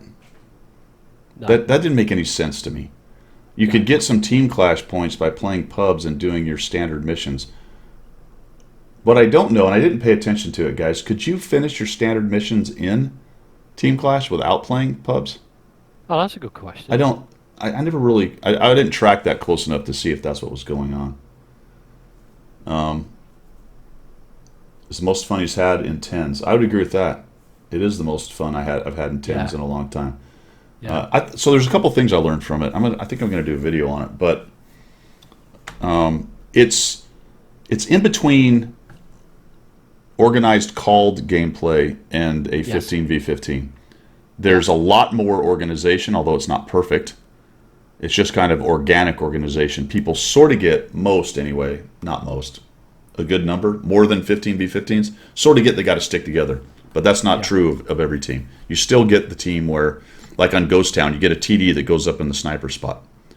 And then you get a medium that goes... Himmelsdorf. Yeah, you get a medium that goes up on that high embankment on one side of the map. And then, all of a sudden you're down to 5 tanks fighting for most of the game instead of 7. And there's a couple other maps where things are like that. But as a general rule, it looked like most people sort of at least organically work together. I did appreciate that. I thought that was pretty good. It brought out a lot of truths for me for Tier 10 play. And I mentioned it last week. I thoroughly enjoy the whole mode, and I wish it was a permanent fixture in the game. And I know it's Tier 10, and not everybody could participate, but they got the rentals to do so. But for me, it just showed the levels that is required to play well at tier 10, irrespective of tank. It shows how, if you're going to do well at tier 10, because that's the pinnacle of the game, as they say, if you're going to do well and be a good player, you need to get a handle on tier 10. You need to know what you're doing. And the glaringly obvious differences between good, mediocre, average and good players is so much more highlighted in that mode. And it was great. It was a learning curve for me. Every game, every battle was a learning curve, which is great fun, you know? I enjoyed it at tier 10 because every tank was viable. I basically played every non-meta tank I could find. K91, WZ-113, Manicore, T100, the Ram Panzer, the RHM Panzer, the tier 10 German light that everybody hates. I played a bunch of tanks that were non-meta. In fact, I've rarely ever played. I played the IS-7, which is sort of meta. I think I played one game in the 277. I don't even know if I played the Super Conqueror. I'm pretty sure I didn't play it once. No. I enjoyed it because the matchmaker was nice in that I even played a little bit of artillery. If you had an artillery, there was only one, and there was an opposing one. That was it. If you had an EBR, there was an opposing EBR. If you had a light tank track, there was an opposing light tank track. There was none of the huge mismatches for this kind of stuff. I think I played the EBR once just to goof around in it once. Yeah, I mean, Major Tom makes a good point. The T110E5, I find a new love for that tank playing this mode. Yeah. I'd sort of gone off it a little bit, but it was phenomenal in this mode. They were massively strong. I mean, I probably got higher bounce damages than I've ever had. Yeah. Playing that. I played a bit of the E50M too. I actually played that quite a bit as well, which is something you don't see a whole lot in pubs and 15v15s. So I liked that it was a little bit closer to the organized side but still being a pub kind of idea, and people sort of understood it. What you were saying is it really brought out. That's what I'm going to do in the video if I can get it done today, depending on what the other stuff I got to do. It really brought out to me some of the truths of the game, sticking together, and being useful. I think the big one was keep your gun in the game. In a 15v15, you can afford a guy to go to that big TD sniper spot and not shoot for 3 minutes. Sometimes you would rather he was forward, but in a 15v15, there's probably enough enemy guys being dopey that it doesn't matter. But if you, on a 77, if you have a 2 or 3 guys sort of be useless, not in the game, basically doing other extraneous BS that isn't helping the team, it's hard to recover from that because it's more likely the other team is together and gobbling up your 2 or 3 guys who went into the town or near the cap. You know, so you can, and it's more apparent on a 77 if you're paying attention at all. It's more apparent to see that happen, although still people are unable to see it, which is amazing. You get to the end of this event and they're still doing stupid things. It's like, all right, either you just started today or you have zero capability of analyzing what's going on. I mean, it's glaringly obvious. Dreadshells makes a good point about maps, and I'll come on to that in a sec, Dread. It's glaringly obvious when you've got a team and 2 or 3 of those players are very new to A tier 10 or World of Tanks because they just go off and start inspecting daisies in the field. Or whatever they're doing, you know what I mean? And you're like, oh, here we go. There's going to be 5 players and two hangers on just doing I agree with Dreadshells on the oversaturated. Something I've talked about and a lot of other people have talked about is when the way I put it is the game breaks down at tier 10. The game mechanics of the game based on the size of the maps break down. There's no more, you go through this progression where your view range, accuracy, speed, armor, yada yada, shell pen. It continues to go up, but when you get to 8 to 10, because the ceiling is here, you get this effect where all of these things come up to the ceiling of the game, the way it's the game design, the rule set of the game, and this is important for game design and for we do this when we're setting up war games or we're setting up missions and things. If you don't build the ceiling up and give some room, that it clashes against the ceiling. In some cases, some things start to bleed through, and one of those is the size of the maps is too small, and you get the bleed through on the maximum view range, the maximum this, the maximum that, and it breaks down at tier 10. It can be very, very irritating. on 7v7, that gives you a little bit more of that ceiling. Yeah, because you haven't got 15, you haven't got that buffering of Right. the other tanks, so you've got that. And it's critical. And the other thing it brings out, the 7 versus 7 mode, brings out positional play. If you as a team get your position right, very much like Strongholds when I used to do skirmishing, Yeah. you get your position right, you've almost like 50% won the battle by just being positioned right. You know, and it's glaringly obvious if your team or part of your team is in the wrong position, just how bad it's going to go. Yep. And it just brings it right out. 15 versus 15, you've got this buffer. You've got this like little comfort blanket of a few extra tanks that can, you know... Well, there's more room to maneuver on the 7v7.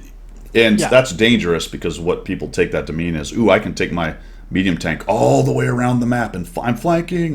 Well, you got to be in the fight. But there's still, because it's not so saturated, there's still some ability to kind of move around near the fight and get some different shots and change where you are.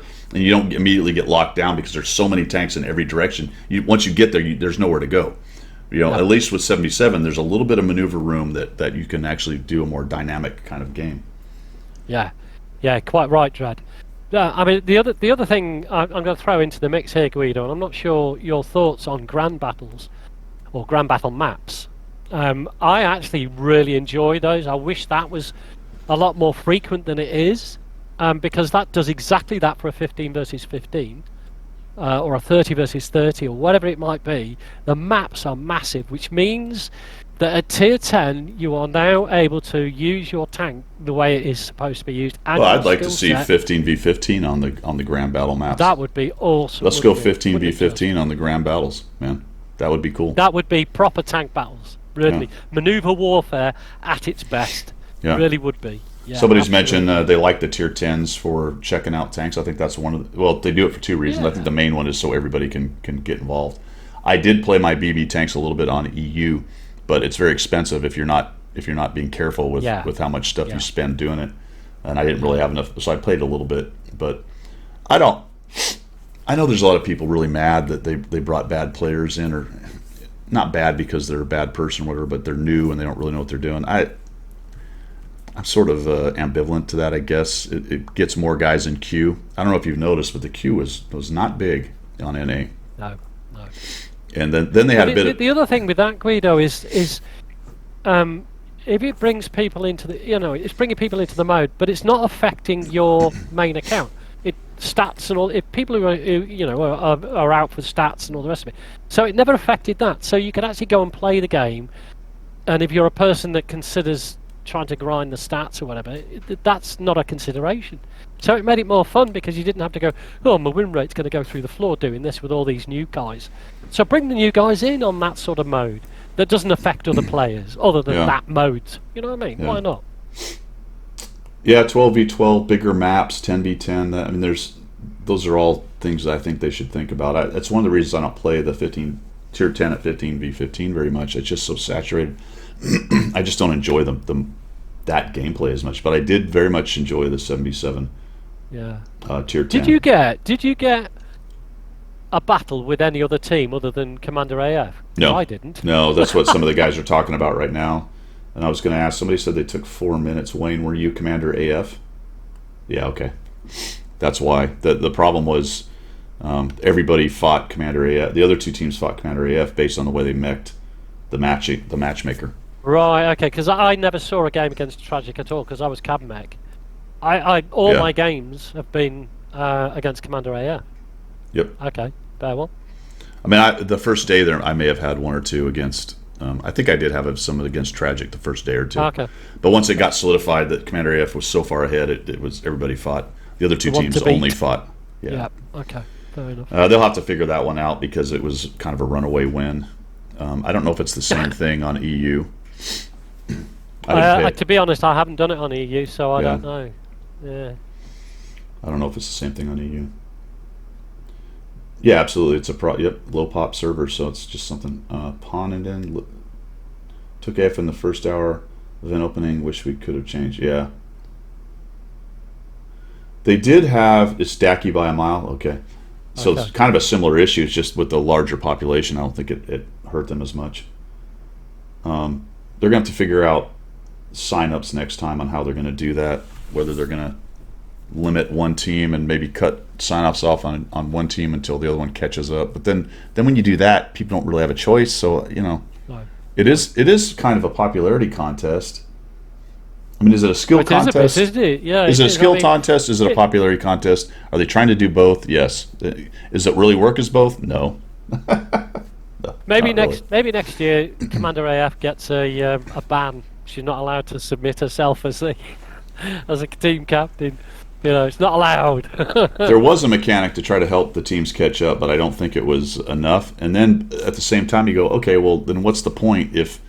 How's it a competition if the trailing team has such a huge advantage in points that they just catch up? And now it's just this kind of this thing to the top, and then somebody just what's the point of that? Well, Winterlander is alluding. That's a good point. It's alluding to what we spoke about last week. Is that CC should have been team captains, because as you say, somebody like Sophie would up the ratings something incredible. Yeah. And then that could be countered by having you as team captain, and that would knock it back down again. Sorry. Sophie or Guido? Sophie or Guido? Oh, Sophie. Come on, man. Yeah, no, I'd go for you, of course. That subject is fraught with danger. Yeah, let's not do that. It's an interesting subject, both academically and otherwise, but it kind of reminded me of that. Have you seen that new streamer that showed up? You know who I'm talking about. Yes. What is up? I know. So, has this person been wandering through games, and she shows up at a game and does her shtick and builds up a following and moves on? Well, I want to say all credit and let her, but I don't know. I can't say that's great. Can you? Can somebody kill the famous guy for me? Clippy. Yeah, done. Well done, sir. Thank you. Yeah, I mean, I don't want to get into maybe I do want to get into it. It's interesting. I feel like this is a established streamer that's been in other games, and she showed up and she's now doing World of Tanks and whatever. Yeah, it could well be. Her name's Eva the Diva, Wayne. That's the name, Eva the Diva. Yeah. And I'll let you imagine from there. There's no secret as to exactly how she's attempting to attract a following.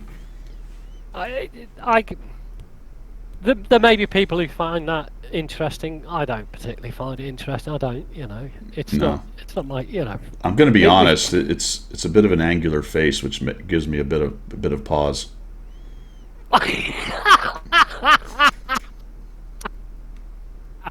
Awesome. Yeah. I'm just saying. We can't go there. It's just the snowflakes would. I mean, if you've been to Thailand, you know what I'm talking about. Stop it now! You will get closed down quicker than you. I know. See, isn't that interesting though? Just from a intellectual standpoint, it's like it's there. You're not allowed to talk about it, and if you do, you're the bad person. But then you're like, you know what I'm saying? Do I need to get a tank top? No. Please don't. It's bad enough seeing Low Blow in his budgie smugglers. Don't do that. No.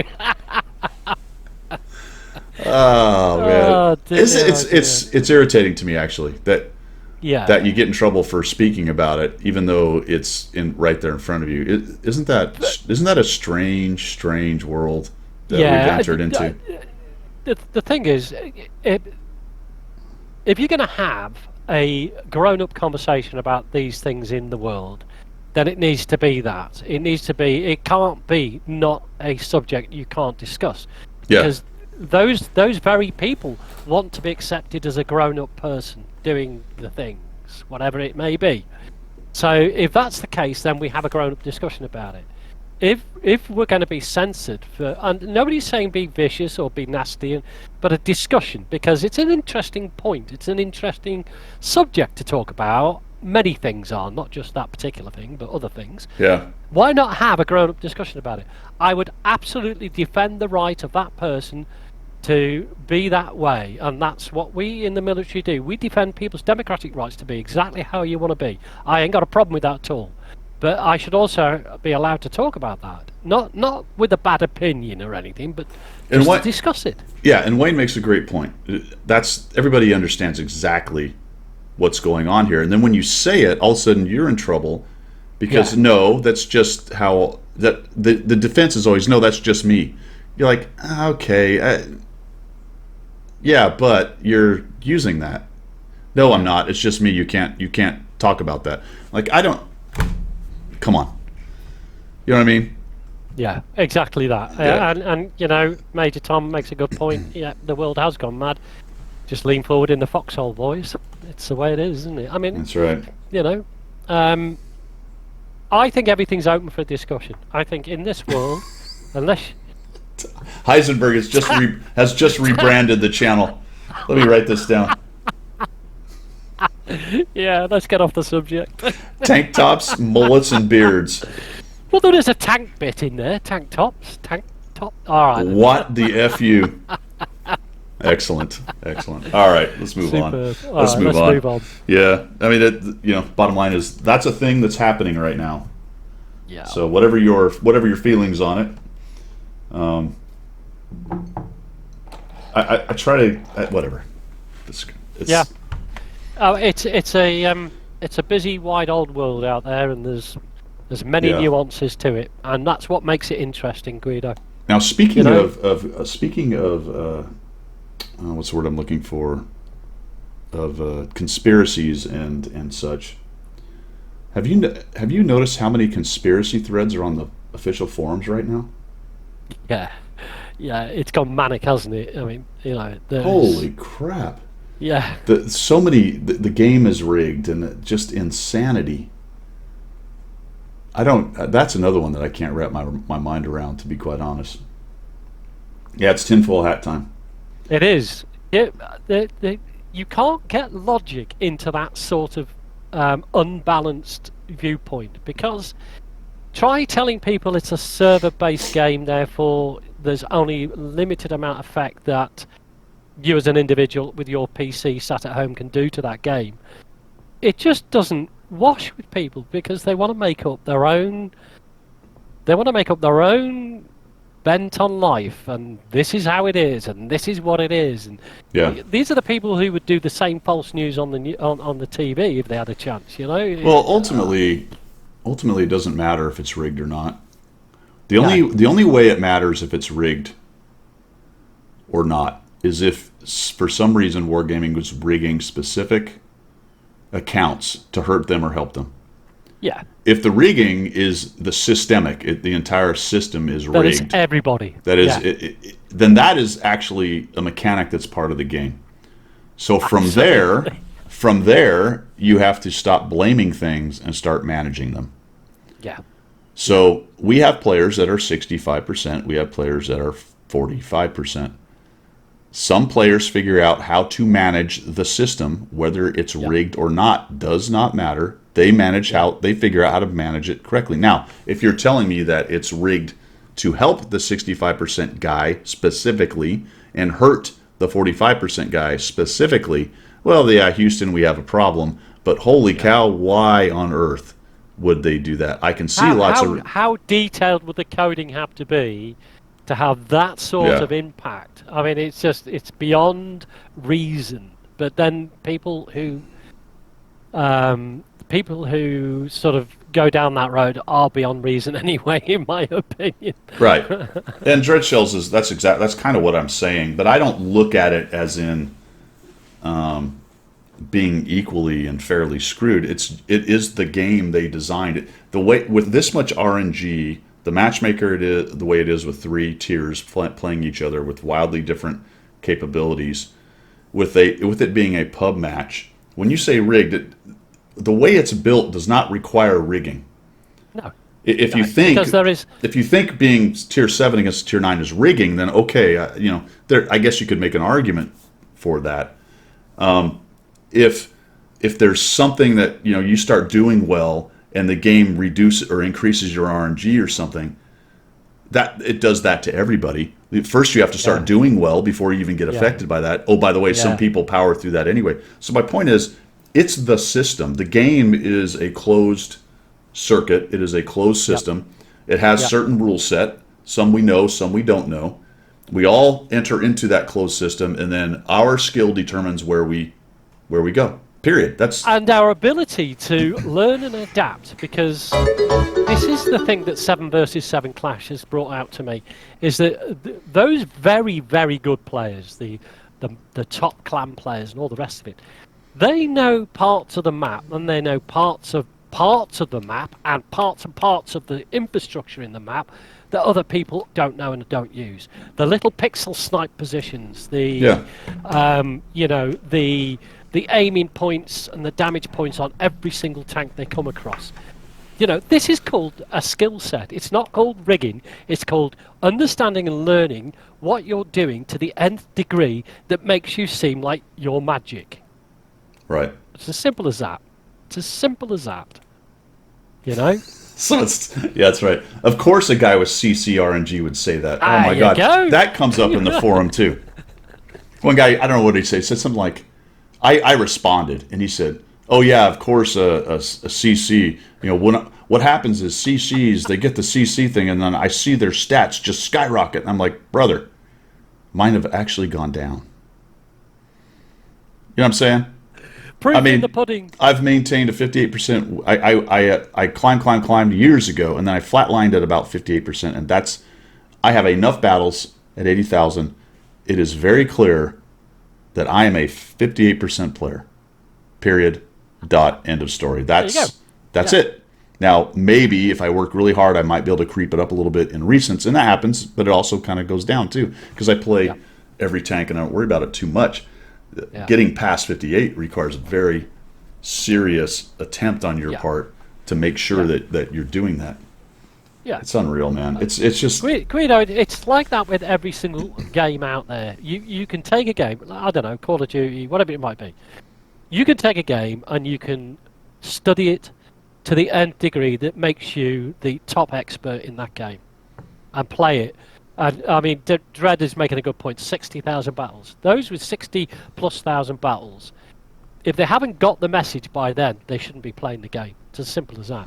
I agree with you that this goes back to what we've talked about before, though. For me, I don't care if you're a 48%, 60,000 battle player. If you're not that interested in getting better, that doesn't bother me. Yeah. What I care about is when you come on the forums or you chase someone in the garage and you start spouting conspiracy theories about why you are a 48% player at 50,000 battles. That's BS. That's just total BS. You're a 48% player at 50,000. That's fine. That maybe that's your ceiling, right? And if you're actively trying to get better, I bet your recents are better than that, because it's really hard to move the needle.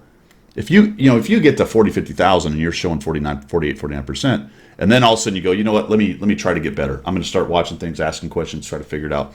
So far I've been cruising. That's what I want to do, and that's fine. That's all good, man. But look at your recents. So if your recents are 55, 56, great. You're fantastic. I don't care that you're the 48%, 50,000 player. Don't. No. I don't care if that's actually your ceiling. That's just your skill level at a silly pixel tank game. Also, you've got. That's fine. But if you come at me and say, I'm 48% at 50,000 and it's not my fault, well, I got nothing for you. Exactly that, because you've also, on top of that, that's a very good point. And that's something that you bring out. I mean, I joined the clan, 2 years ago now. And it's only because of the mentoring that I've increased my win rate from 48 to 52 plus. And that's because I wanted to learn to get better. I mean, okay, everybody plateaus, so I've sort of plateaued a little bit. That's only because I'm doing everything right, but I'm not doing everything right to get to the next level, if you see what I mean. So, but coming back to, if you've got 60,000 battles, the percentage of battles you have to get right to affect your win rate is greater. Sure. Because you're up against the 60,000 battles that you didn't do anything with. Right. You know? So you might have to do another 60,000 battles, but play better to get a percentage increase. And that's why I said earlier, your overalls don't bother me. What are you doing Yeah. recently? What are you doing to try to get better if you want to? If you don't want to, I actually don't care about that either. As long as you're not coming in and spouting conspiracy theories about how it's not your fault. I mean, that's the bottom line. Who gives a shit if you're 46% and that's the best you can do? We got people that have disabilities that, have crappy computers, a combination of those, cognitive issues, whatever. It doesn't matter.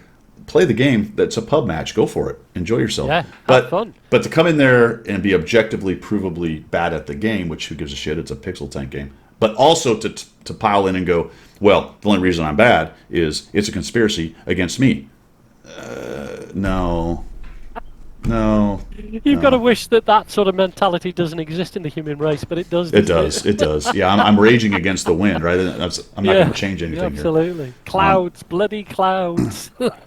But the job I did in real life, and you did, has no room for somebody coming back from a training event or a real live event where something's gone bad, and they go, "Well, that wasn't my fault. It was rigged against me." There's no fucking room for that, dude. I don't need you. Actually, you are the person that washes out of pilot training and out of FTU because we can't use that mentality. That mentality literally doesn't fly. No. Right? You got to go do something else. Flip burgers, be a businessman. Be useful in life. I hope whatever you do is useful and you have a great life. But I can't use you in the cockpit or in the APC or next to me in the platoon because you don't have the right mentality for this.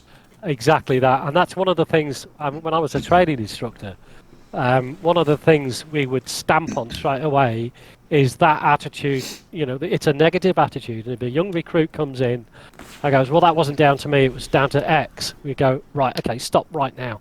You get this one chance to make that right. Because if you don't, you're out in your ear. We don't need you in battle turning around going, yeah, it's not my fault the weapon didn't kill that soldier over there. It was, it was the manufacturers of the weapon. And a prime example of that is the L85A1 was the bullpup weapon which we were given to replace the self-loading rifle, the 7.62 SLR, and it was slated from day one. But we made it work because we had to. It was, and people will confirm this from the British military, the L85A1, the SA-80 as it was called, was a sack of nails. But we had to make it work because it was the only weapon we had. So we made it work. The fact that the ejection button to take the magazine off was this side of the weapon.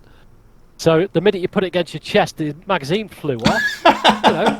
Brilliant design. But we made it work because what we did, we black taped over the button. So you couldn't, it wouldn't. So we made it. Eventually, it now as it was taken away by Heckler Koch and made good. It's now a fantastic weapon. But if that attitude of, well, it's not my fault, pervaded throughout any military force, that military force would be somewhere in the Congo, not doing an awful lot. You know what I mean? Yeah. Oh, man. All right. Well, that's good stuff, guys. Got any last-minute parting shots there, Pilgrim, or anyone from chat? I've got a question for our wonderful people out there. Okay. I've got a question, right? And it's probably a very English thing, this. But the meals of the day have a given name, do they not? So when you get in the morning, what do you have? The first thing you eat is? Snackies. Oh, behave. The first meal... Breakfast. Named meal. Breakfast. Did I get it right? Breakfast. Okay, Breakfast, right. Ooh. And then the midday meal, in my life, in my land, is called lunch. Is it not? Yeah, okay, lunch. We have lunch, yeah. And then the evening meal is called dinner. Dinner, yeah. And then if you have scones at 3 o'clock, like Her Majesty does, it's called tea. High tea, is it not? That's snackies. That's snackies then, okay. So for me, it's breakfast, lunch and dinner with high tea or tea mid-afternoon when you get a bit peckish and you want a scone and a cup of tea. Right, okay. My house general, she's not in, she's gone for a walk. My house general is a Scouser and she says, no, la, it's breakfast, dinner and tea. It's not this lunch thing. It's breakfast, dinner and tea. Well, what's after tea? Supper? Well, exactly. Where do you have dinner? Where are we Dinner. going with this? Yeah. Where are we going? Now, if you're a hobbit, there's like 7 meals.